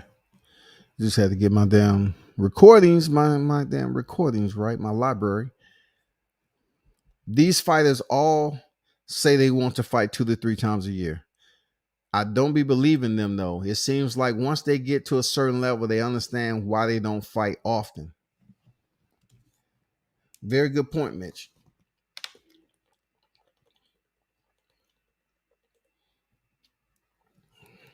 So this is how I look at what you just said. Let's just say a fighter begins to get the million. They hit the $1 million price point, right? That's much more than they ever had. So you're talking about them fighting 2 or 3 times a year.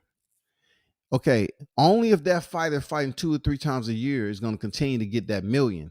Let's just say it's 1.5. You know what I'm saying? You times that times 3, that's really good money to fight 3 times a year. But let's just say that fighter gets that big fight. They come in at 4.5 million. Let's even it off at 5 million, man. Something cushy. That's something that's cushy. Unless they getting another 2 fights within a 12-month period, and they just got paid 5 million.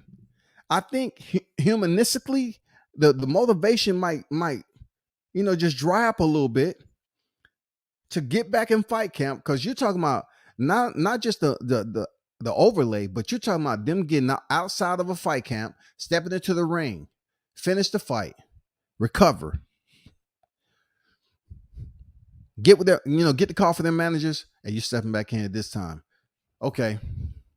Boom, they got to cut the free time off, get back into another fight camp. Diet, training, sparring, diet, all this other shit. Dry, make weight, get back in another fight. Recovery. That's according if they can recover now without anything serious. And then to get back over that, you just make 10 million? I mean, it's hard, dog, for some of these fighters that never had that money to fight 2 to 3 times a year if they making cushy ass money. It's difficult man, these fighters tripping, man. These fighters, man, they're not trying to go in there and do what Xander Zayas did, last year. They ain't trying to fight no 6 times. I mean, come on, man. Look, that shit only happened when a motherfucker is hungry. Xander's still hungry because he fucking broke. He got money, but I'm saying Xander is still hungry because he hasn't made it yet. Jared Anderson is hungry because they ain't made it yet. Shakur Stevens is hungry because they ain't made it yet.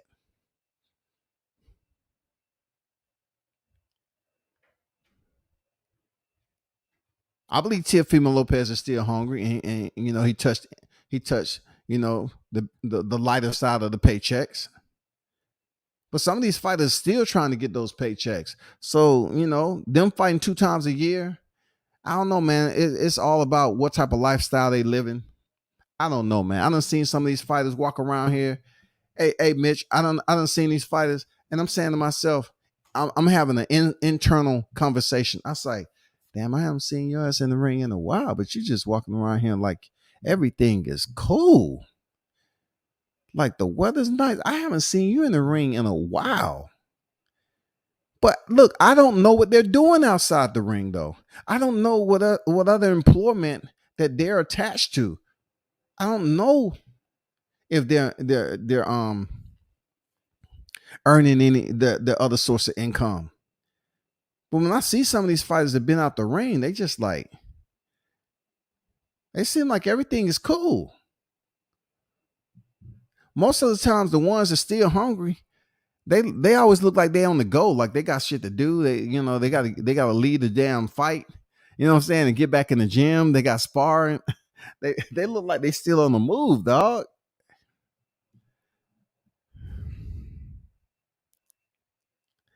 That's why all is subjective. That's why it's all subjective.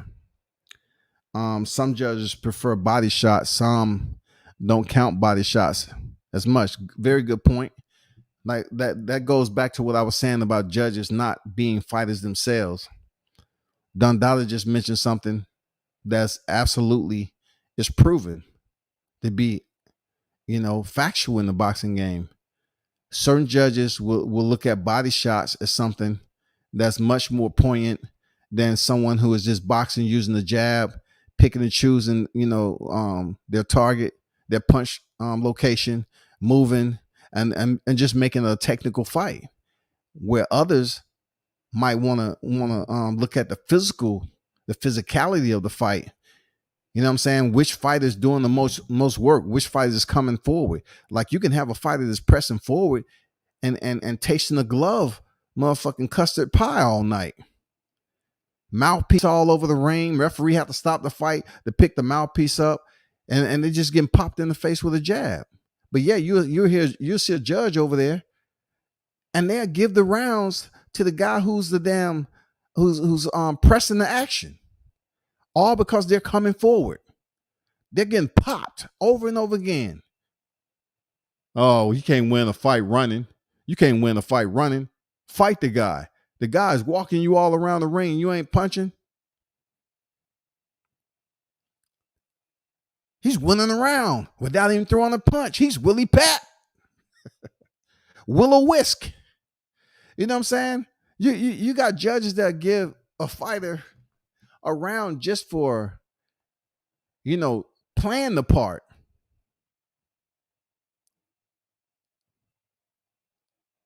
It's no consistency, man. Real talk. It's no consistency when it comes to these judges. They do what they want to do, man. Some of these judges, they can become desensitized. Really, I don't know if you know what I mean by that. A judge can become desensitized to a fact where they see so many fights, and what we're looking at home, they may not be studying boxing like that. You know what I'm saying? They may see these fighters jump into the ring, and all they're looking at is first day of school. Oh, this is the first time saying okay, but I know who the A side is. I know who the A side. That's my only point. They might not have a familiarity with some of these fighters, so they really don't care.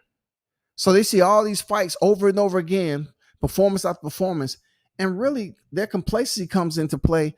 They might get bored with certain shit that to us we think it's important. Like, damn, old boy fought a damn good fight. But the judges might look at it like, man, whatever. I've seen this so many times before. They be looking at they watching shit. Damn. They can get complacent, man. Outside of doing their job fairly. They can just be, paying attention, just fumbling with shit, not even paying attention to every round because they already know what fight is gonna win. It's fucked up. Very fucked up. Dundalk ain't had one good take. Now Castano got robbed. That's the reason Crawford said Jamel don't belong on the pound for pound list. Hey man, talk your shit, dog.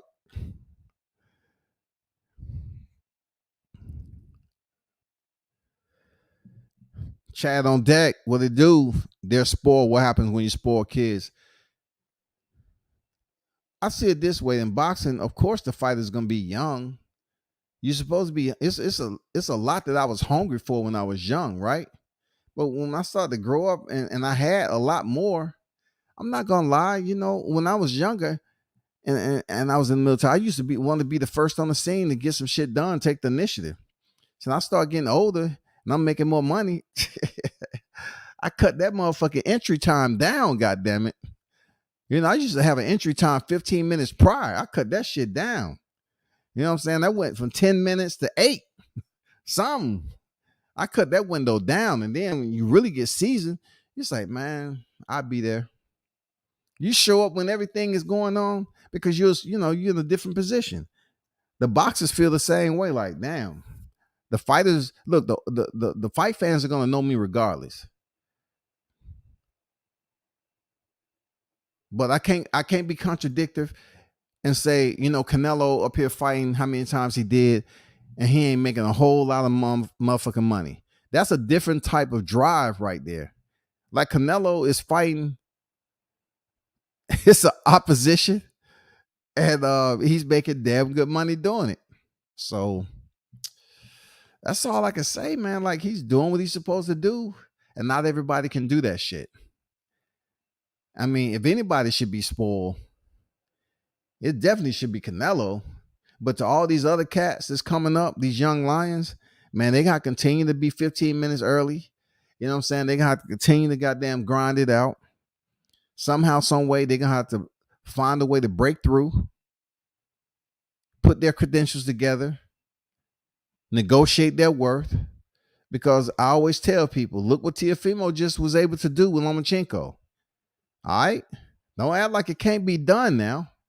That shit was just in 2020. This man negotiated his contract. He negotiated his contract with for the Lomachenko fight. That's what more fighters have to do.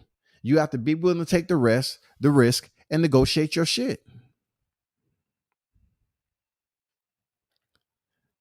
They become brats and don't want to do ish. I don't know, man. We're not talking about a family setting right here. We're talking about boxing. Boxing isn't a family, bro. Boxing is just like a schoolyard. There's so many different shit going on in boxing. It's just like a schoolyard, bro. That's what boxing is. There's no conformity to boxing. Even with the gloves. It's always controversy with the gloves. It's always controversy with the hand wraps. You would think a sport that's been in existence this long, it has consistency with the motherfucking promotion, consistent with how many times fighters fight. We know what they can get paid. They should have pay scales or whatever the case to satisfy these fighters. The commissions should be having some consistency, but no, every commission is different. The judging should have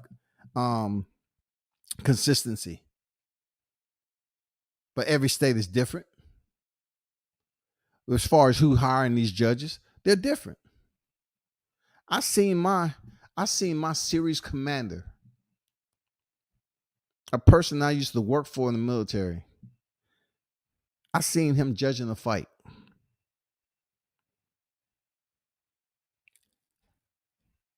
Check this out. This is no cap. I seen this cat judging a fight. I didn't even know he was into boxing like that when I was in the military, right? And then I saw him in this Masters tournament. I'm sitting out there. I'm totally there to support another fight card. And then I see this dude, and I walked around. I say, what kind of boxing match is this? And then it was for you had to be over a certain age. I think 45 or 50 or older. It might have been, it had to be 50. I don't know, 45, 50 or older. They had like a master boxing tournament. I'm not gonna lie, them guys look horrible. They look bad. But I saw him in there though. He's a judge. He's a good dude though. I don't take nothing away from him. He's a good dude. But I saw him in there in the ring. I was like, damn. Anyway, I didn't know that shit. I didn't know they let you in the ring that old to land punches on somebody else that can damn end up dying. They probably say you old as fuck anyway. You ain't gonna land too much. You don't have that much power. You know what I'm saying? You can't be that much of a threat.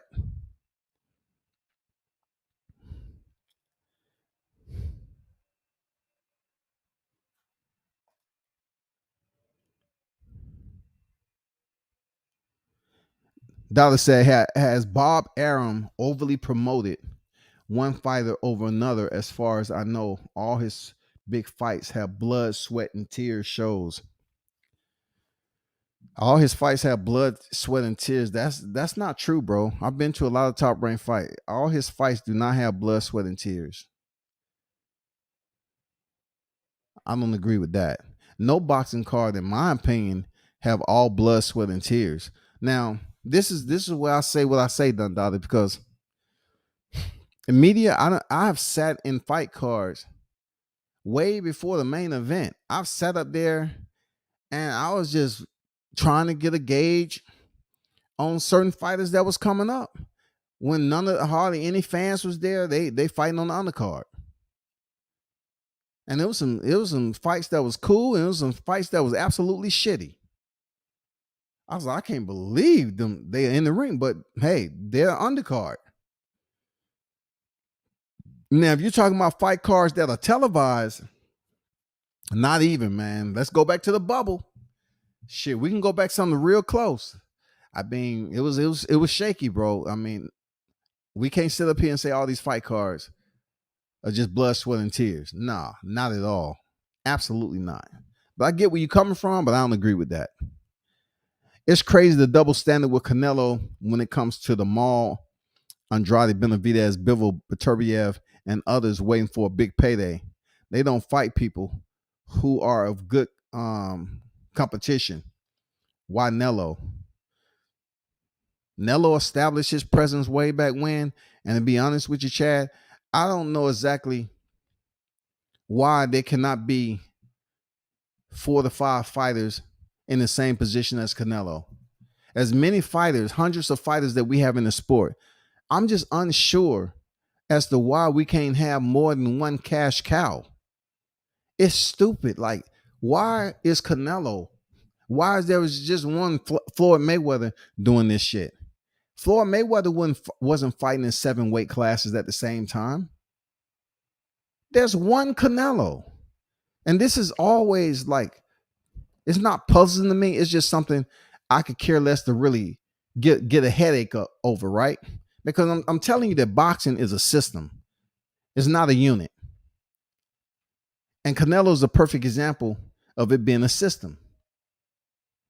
Why can't you organize the sport to the point where there's more than 1, 2, 3, 4 cash cows as long as you've been in existence? How the fuck is Canelo still walking around here making millions upon millions, but nobody else can make even close to the money he's making? Like, they're sourcing from the same well. Like, they go over there, oh, ain't nothing in there, man. Shit, ain't nothing in there. Let's come back later. Come back later, man. Ain't nothing. Do you see anything in there? I don't see nothing there. Like, we're all drawing from the same well. You get all these promotions. Why are these promoters, these up and coming promoters, not able to damn shine? Why isn't these damn networks able to bring on these other promotions rather? Why is Canelo the only one up here making these heavy bags, and all the other heavy bags are in the gyms, and all these other boxers are dreaming about being Canelo, being Floyd Mayweather? You got hundreds of fighters, and only one. Canelo is not even 1% of boxing, y'all. And there's no other fighters that can make close. Like, okay, let's say Canelo's average right now, let's just say it's 35 million. We can't have another fighter that's making 30. We can now have another fighter behind him that's making 26, 27 per fight. I mean, how in the hell can boxing exist today? And it's still like they're struggling, man. They trying to get off EBT. It's like boxing is on subsidized housing, goddamn it. Like this motherfucking sport has never fucking grown. The only thing is grown is the economics around the sport of boxing. But the sport of boxing itself, even with social media and all that shit, like how's it fucking grown? Like I'm not getting it, man. I'm not getting how can you be in business for so long and you have one fucking cash cow? You got one cash cow that has the bragging rights. He's not even 1%. Nobody else can make millions close to him. Man, this sport is incredibly fucked up, dog.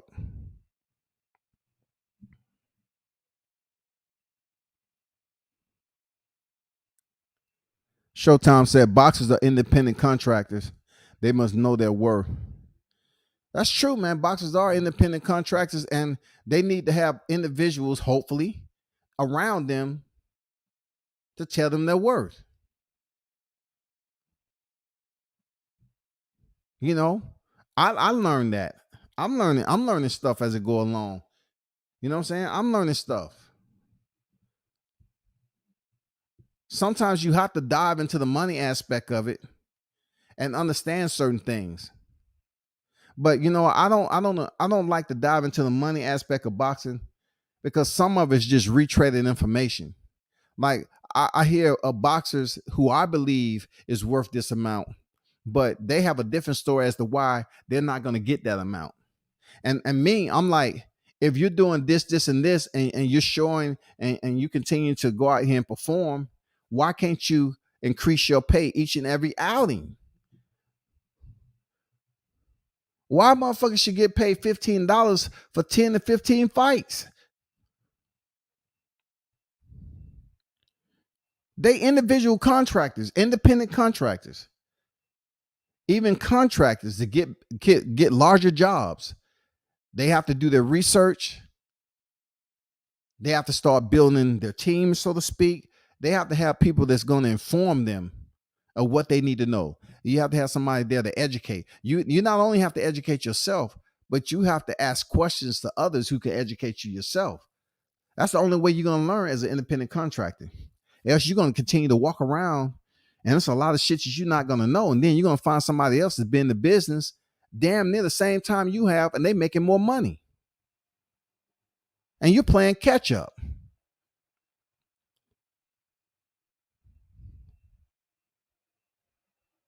The entire process and what you're trying to go through is for people to come to you and say, hey man, how did you do this, this, and this? And then, you know, according to where you at, you might can get paid off that. You know what I'm saying? You might get paid off providing information to other people. You know, you're educating yourself. You know what I'm saying? You're becoming more experienced in the sport, in your occupation. They have referrals. You know, they have people to get, you know, financial compensation off referrals and stuff like that. It happens all the time. You got to build your brand. Hey, and Showtime, like I told you earlier, I think, like I told you this, I've been telling you this like over a month. When I put my comments on there, man, I think something happened. I'm blocked or whatever, but you need to go in your community. You know, you can undo it in your community, bro. You have to go check out your community and see who's blocked and who isn't. Hold on for a second.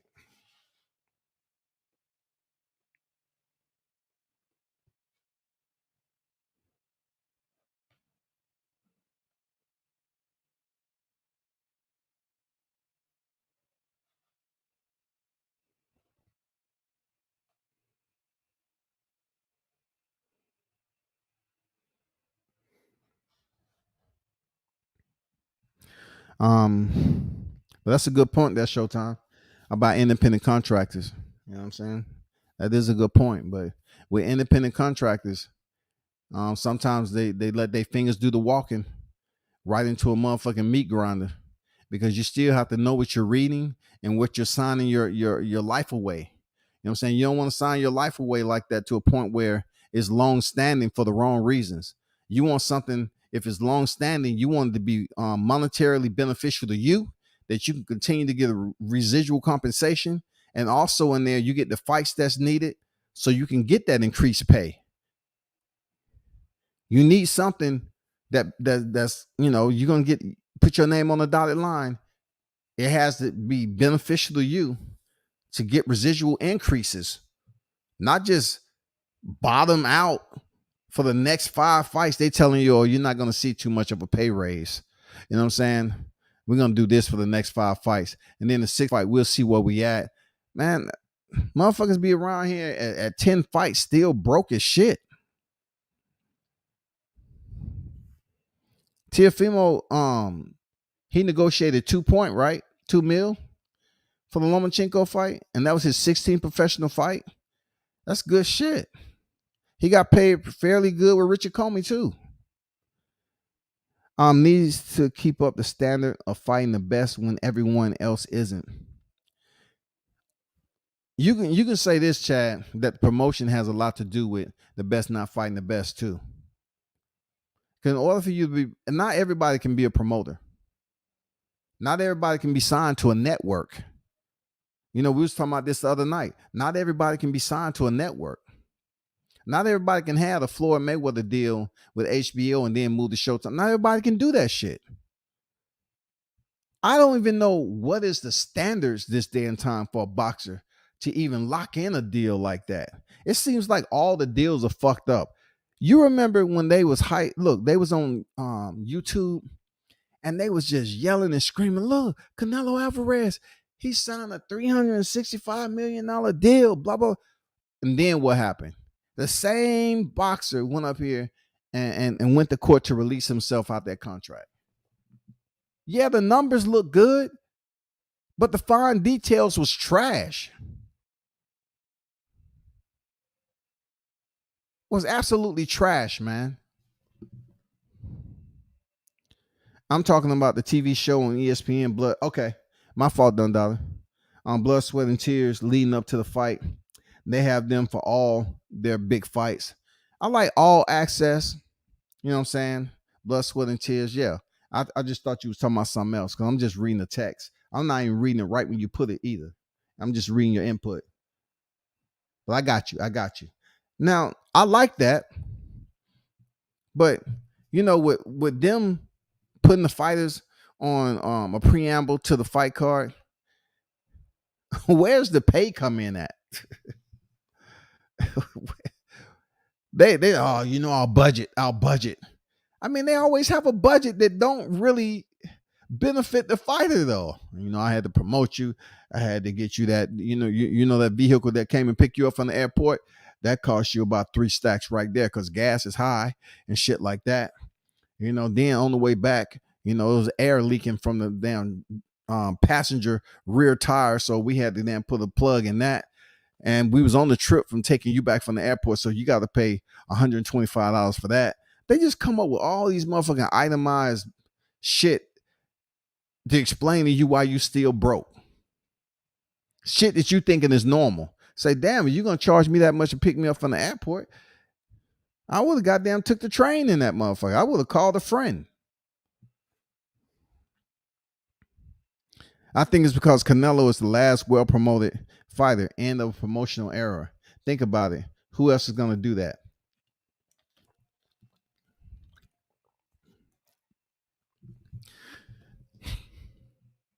You asking who else is going to do it? It's plenty of fighters that can do it. You have to allow them the opportunity. You have to put them in a position to do it. It just seems like the promoters don't have the financial backing anymore. It seems like the most of the people that's making money in boxing is the ones that's putting on the shows. It's almost like the fighters are just servants. This is one of the toughest combat sports in the world. It just seems like the fighters are servants. They in there making money for the promotion. And they get their little paycheck, but why can't it be the Canelo money, even close to the Canelo money? If we only has one fighter out of it, who and where can we find the individuals to scout and get some fighters that's on your promotion to be the next best? Why don't you start promoting them heavy? Putting them in there with some big names, they continue to perform, you pay them. And then we get the right type of hunger out of it. You know what I'm saying? You start paying them, they get hungry to go back in there and make some more money. They keep winning, more money. But it just seems like everybody have to damn dehydrate themselves. They starving out here in these boxing streets. And they out here busting their ass, training, sacrificing. Man, goddamn, going through hell and back. Weight cuts. Weighing in. Rehydrating. Hopefully they don't get screwed over by corrupt judges and referees. And you're trying to tell me it's not a second, third, or fourth, or fifth person that they should be grooming right now that's already in line to start the elevation process? We just gonna sit here and watch Canelo Alvarez. Canelo fighting again. How much you getting paid? Oh man, he making some money. Why can't somebody else make some money fighting a nobody?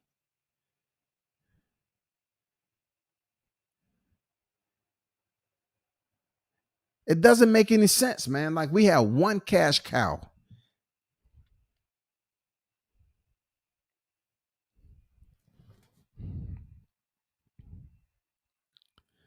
And you know, if you believe that Canelo is the last of the promotion era, promotion's been around forever and a day. How can he be the last of anything? Like, just reflect back on what they said about PPV. They made it seem like PPV was just, it's dead in the water. Like, it was gonna be no more PPV. We was gonna be on ESPN app, the Zone app. We was gonna be app city. Goddamn, it was gonna be app city up in this bitch. But now we still talking about PPV. We still talking about all these apps we have to purchase to watch these damn fights on. It seemed like it ain't going nowhere. It seemed like PPV is now rebuilding because they're sitting up here talking about, well, now that we coming up out of COVID, PBC is trying to put on all these PPV cards to make back some of the money that they owe. So PPV ain't going anywhere if damn PBC saying they're gonna put on PPV cards. It don't matter if they the YMCA all the way up to the elite. They're gonna put those fighters on the PPV. Get used to it. They're gonna do this. They're gonna follow the same outline that you see happening over there at the UFC. The UFC put on PPV cards. It don't fucking matter. But I'll take that back. They do have 2 to 3 championships sometimes on the card. Boxing definitely not a growing sport at all, man. I agree. No one leaves the sport better. They suck the life out of it and leave it. The only person that's getting paid is the people who's running the sport, the ones who's making the decisions. The boxers, man, I walk past them. I respect them for what they do. It's just they in a sport that don't love them at all. The boxing don't love them at all. Adrian Broner should be in a better situation as a 4-division champ. For real. I understand people are going to criticize him for whatever. I'm just saying, like, it should be a pay scale automatically. If this was a unionized sport, they should get a certain paycheck regardless if they're not in the ring all the time. You should get paid something.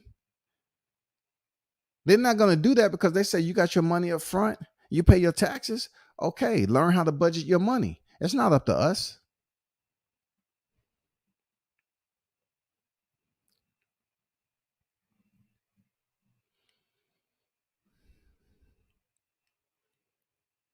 I don't know. Some people, I know they ask themselves why they even compete in this sport, especially if they got screwed over, man. They probably ask, like, why am I even competing in this sport? How is it healthy for me and my family?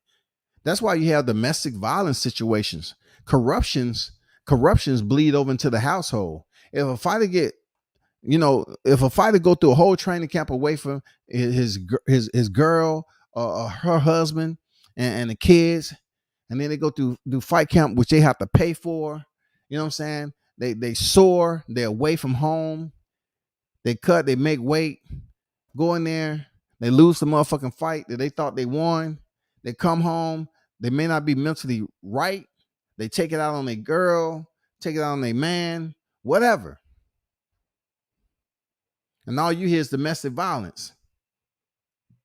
You think somebody getting fucked over don't have an emotional effect on you? You're wrong. It does. They have an emotional effect on these people, bro. Off topic W shares, but does MMA also have the same problem with corruption and low pay? Is it comparable to boxing or not?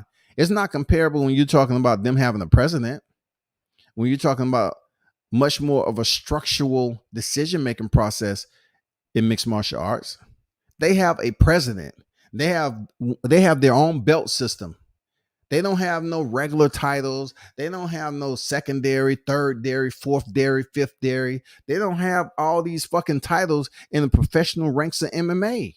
They don't have no silver belt, gold belt, diamond belt. They don't have none of that shit, dog. All that is in the amateurs. When you come over to these promotions in MMA, they have their one belt system. Every now and then, they may include an interim title fight. But besides that, it's strictly one belt. And you know the beautiful part about that? It's individuals that's getting knocked out in the first round or losing in a title fight.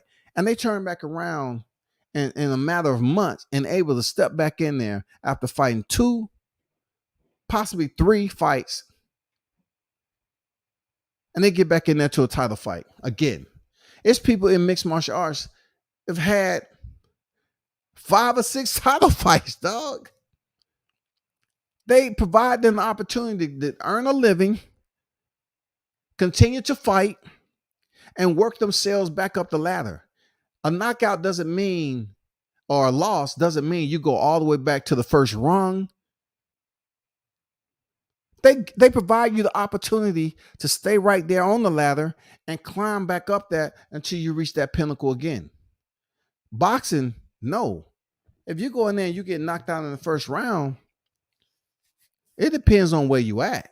Like you just don't get that opportunity to get an immediate rematch unless, you had damn brass knuckles falling out your glove or something, or whatever the case may be. Like you just don't get that opportunity losing a title fight in boxing and then getting the opportunity for an immediate rematch like that.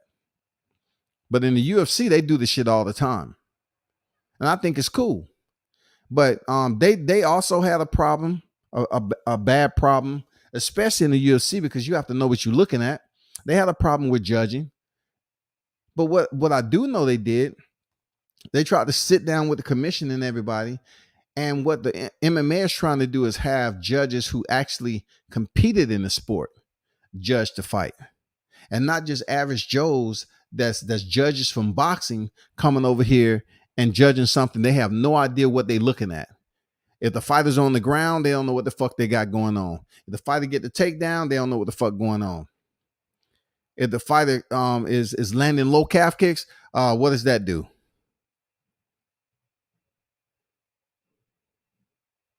So it's an intervention on both sides, but I just think organization-wise, people are going to say some fighters in the UFC ain't getting paid, but they have a different setup. They have a president. They have a way of means of making money. And also they have what is considered a, with the fight kits, you have a set salary that you get regardless from the promotional. That's Venom now, the uniform promotion. It used to be Reebok, now it's Venom. So they get a set pay, a little stipend from them. And yeah, Dana White took a lot of money off their sponsorship. Absolutely he did. These fighters used to come in there and put their banner over the top of the cage with all their sponsorships, and they was getting thousands of dollars from these sponsorships. And Dana White and whoever else, the Vatita brothers, they basically attempted to monopolize MMA.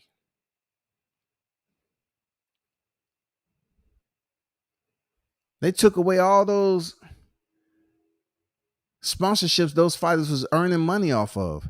If you was fighting for the UFC, you could not have all those sponsorships and displaying them on TV anymore. You was signed on the contract, and this who you was under.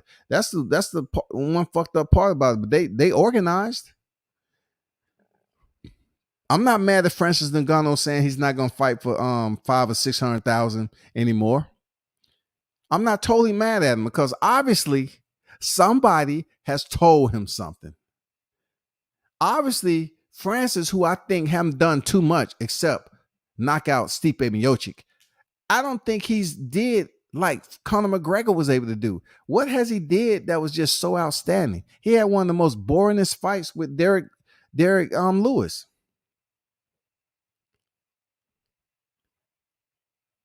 I mean, he's not that superstar, bro. The best promotion is getting in the ring with notable names, but a lot of fighters and promoters aren't willing to risk it. They're afraid to lose. This what it is to me, Don Dada, is that in order for you to get these fighters fighting the best, you have to pay the pocket. You have to pay the pocket. All right? You have to pay the pocket. You can't continue to put your hand in that motherfucker and withdraw. No, you got to make some deposits in that bitch. So if you're going to have the best fighting the best, you're going to have to pay the pockets. That's what the best A and B side, they both have to get paid. And promotions ain't trying to do that. They're trying to have a lopsided percentage for their fighter and whatever opponent. They don't have to come out and level up on the pay scales. They being cheap. They getting their money. They're getting their money. But in order for the best fight the best, you got to have to pay the pockets of both fighters.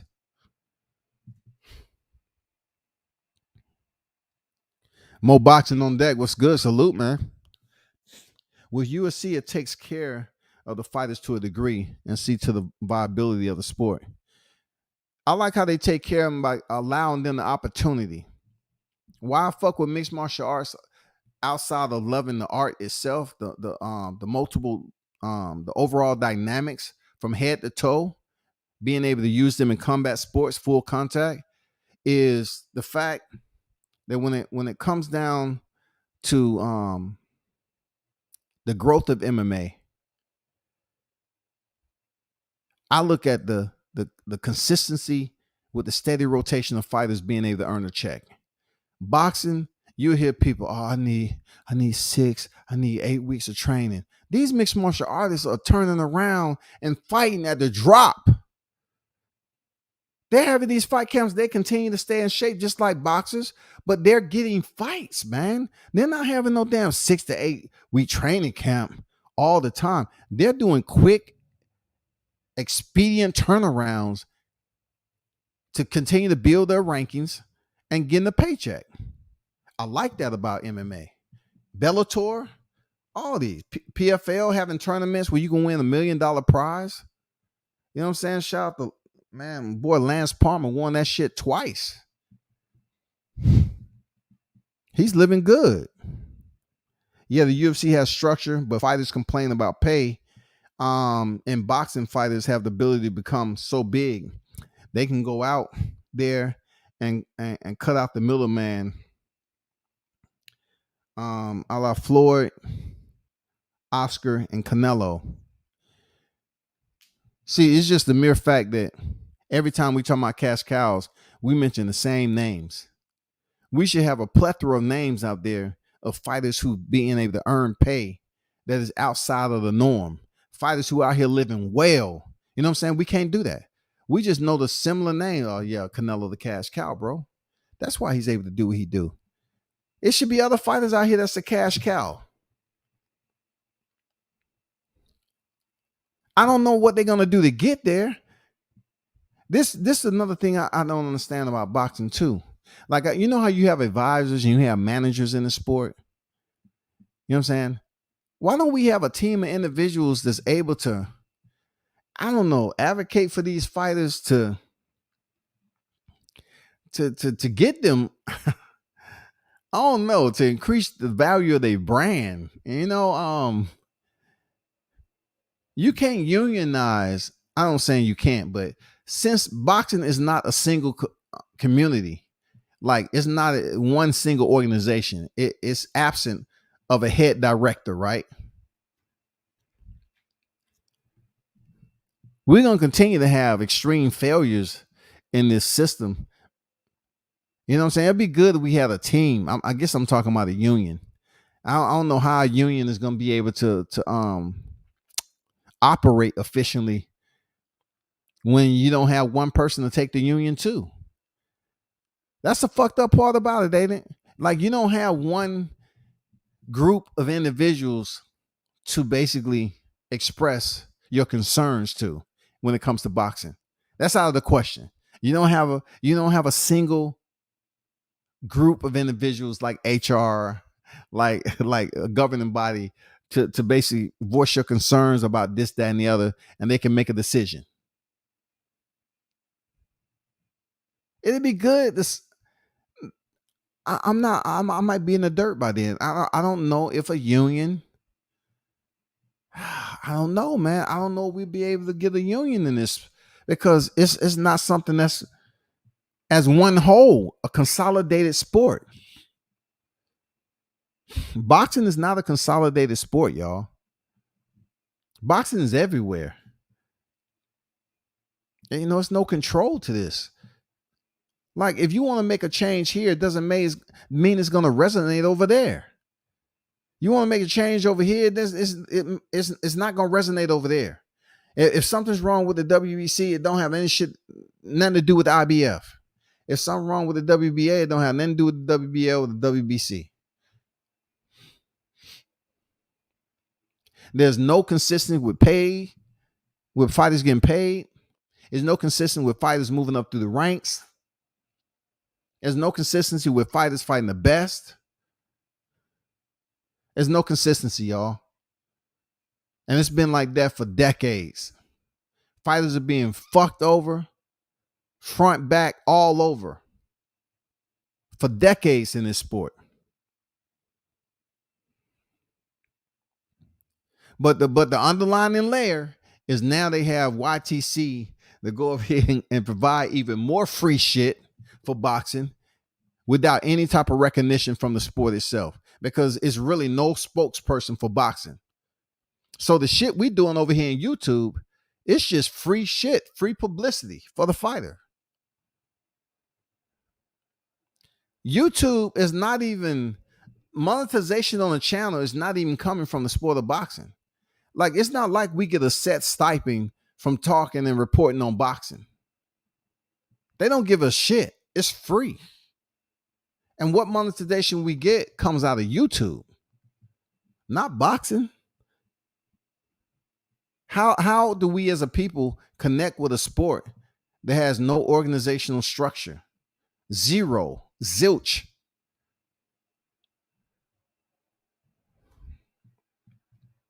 It took Dana 20 years to build a UFC brand. It took Dana and the Fertitta brothers. Activity isn't a thing of boxing these days. Boxing is a free for all, open field for corrupt individuals. It is a free for all, ain't it? It is a free for all. Shout out to being in the building. What's good? Shalom WCS, Bud with the money team.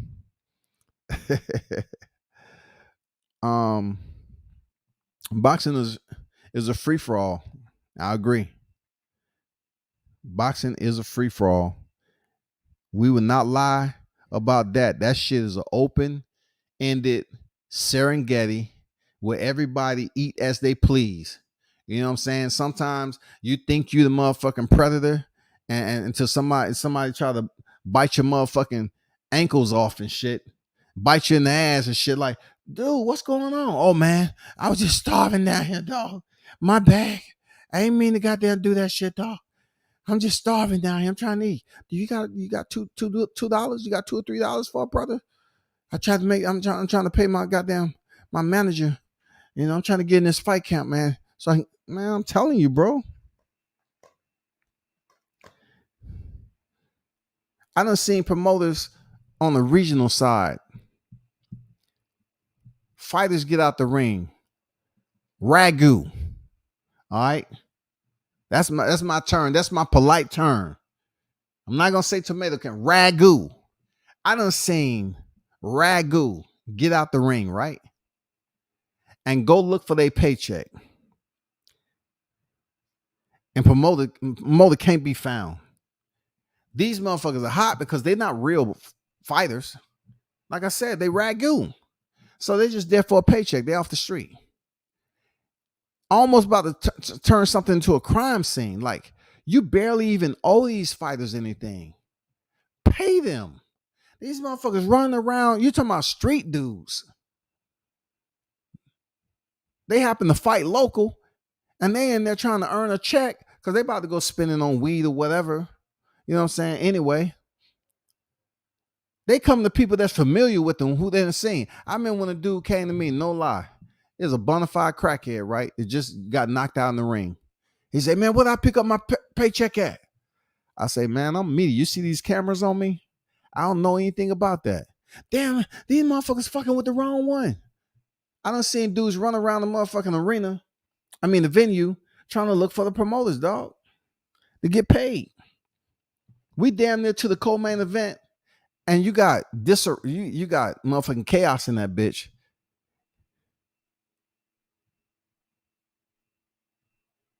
And the fighters are looking for their damn measly paycheck. People about to motherfucking damn near go to hell for this shit. These guys willing to damn risk it all. They said, man, somebody better find him. Somebody better find him. That's the shit that goes on sometimes on these regional cards. And then all of a sudden, the motor reappears and shit. Security have to come in there. They acting like, hey, what are y'all talking about, man? Everything's good. You're gonna get your money. Just wait out here. Have them motherfuckers waiting out there like 45 minutes, man. Fight card is over already. People waiting around for their checks. It's all fucked up, dog. Not every regional fight card, okay? But I've been to some that, oh man, they was just bad. Corruption at its best. I done seen fighters that was told they was gonna get paid like $1,300, right? And they end up getting a $700 paycheck. Oh man. Thank God security was on deck. Woo-wee. That's just crazy. Because this is the wild part about any of you fighters that's tuned in. If you go to these promotions for tax purposes, you sign a contract for $1, and then they're telling you you're gonna get paid this amount of money, but you turn around and get paid half of what they said you were gonna get paid, but you sign a contract for $1. You better be happy you get that money, because you can't go back and say you didn't sign a contract, because everybody's trying not to pay their taxes. So you're saying you fighting for $1, and they say you was gonna get $1,300, but you end up getting 6 or 7. Now you have a problem where you feel like you've been deceived. You talking about going to the trunk and all that shit, dude. It happens all the time. I'm telling y'all, this shit happens all the time. I'm not bullshitting. It happens all the time, more than you know. It happens all the time. Fighters signing contracts outside of what they actually being paid for tax purposes, and they be getting fucked off money.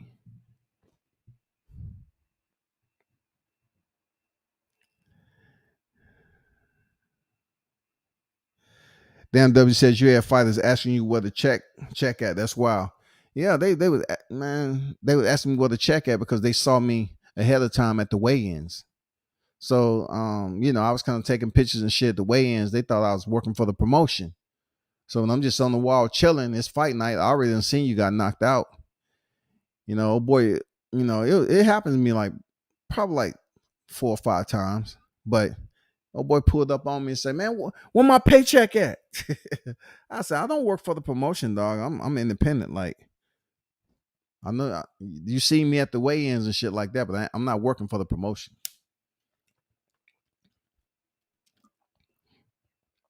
I'm working with the promotion."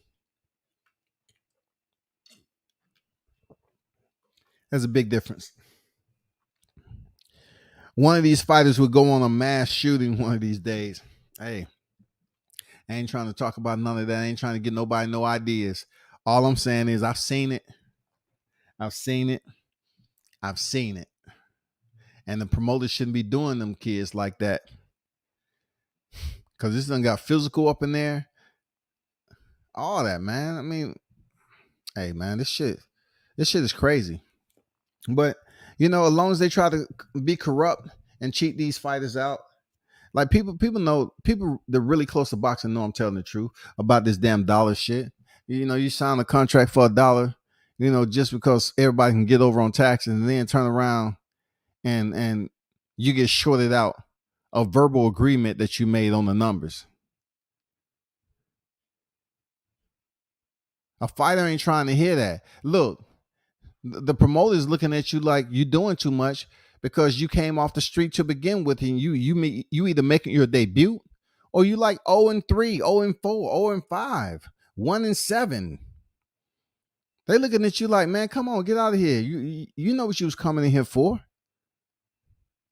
You came off the street. You didn't even train for that fight. You didn't make it out the first round. You ragu. And you're going to sit up here and whine that you shorted out of a paycheck? What did the contract say? Did you get more than $1? Yeah, but did you get more than $1? Yeah, but you told me. Somebody get him out of here. Yeah, man. And them same fighters that was up there making a scene, they probably was making a scene because they never knew how shit worked. Now that they know the shit work, you see them same fighters back on the promotion again. Look, I done seen crackheads and dope fiends. I done seen people straight off the street, females too, build a record up. It's people on BoxRec right now I've seen when they was 0-0, man. And them motherfuckers like 1-12. Look, as long as you can keep the shit going, like some of these people, they can go 4 rounds now. They can go 4 rounds because it's a different type of suspension. If you get knocked out, you get suspended longer. According to what state you in, you can get suspended for like a good bit. You can't keep getting knocked out and returning. Maybe Florida, and some other shit, but down here in Georgia, they ain't playing that shit. You know what I'm saying? But if you go the distance, you tough enough to go the distance, you can return again and make another paycheck. You can return again, but you're not gonna see somebody that's 0-5 and they've had 5 fights within 3 or 4 months and they all KOs. I mean, not across the board you're gonna see that because it's not healthy. That fighter can die. Because you have to, for every fight, you still have to get your medicals. You still have to, get cleared for everything. Get your blood test, all that. Yeah. So I've seen people I've seen cats come off the street that was 0-0, man, and they done built their record up. They got over 10 professional fights right now. Every now and then they'll get a win, but they're like 1-10.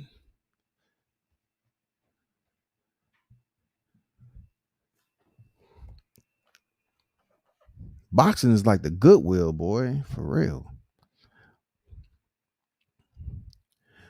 But I'm definitely I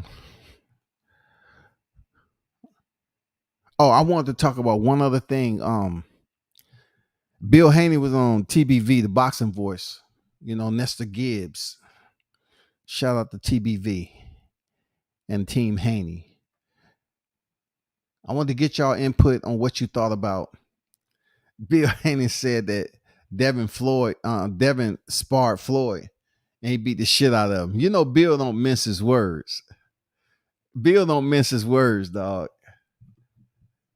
And I know he was probably, I don't know if he talked to Floyd before then. I don't know if Floyd even give a damn if Bill said that. But Floyd say Devin beat the shit out of Floyd, which is hard for me to, looking at his defense, look at him fighting bigger fighters, smaller fighters. Floyd, one thing he still has is the ring IQ defensively and offensively.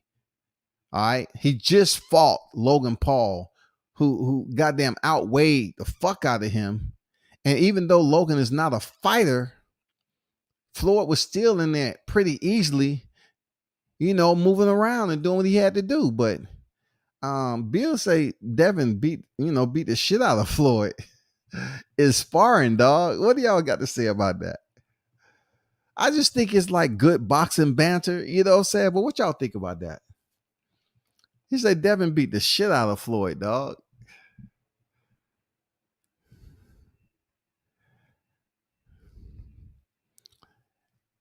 Man, I don't see nobody leaving a comment on that. Man, he got y'all on lock. Bill got the YouTube streets on lock. Don't nobody want to comment on that. I feel you, dog. I feel you, man. We do have Joe Smith and Steve Garrard on deck tonight. So we're definitely looking forward to that. Check out, who is Jahad Tucker on IG. He's on there. You know what I'm saying? Up and comer. Rising star. Pretty dangerous in that welterweight division.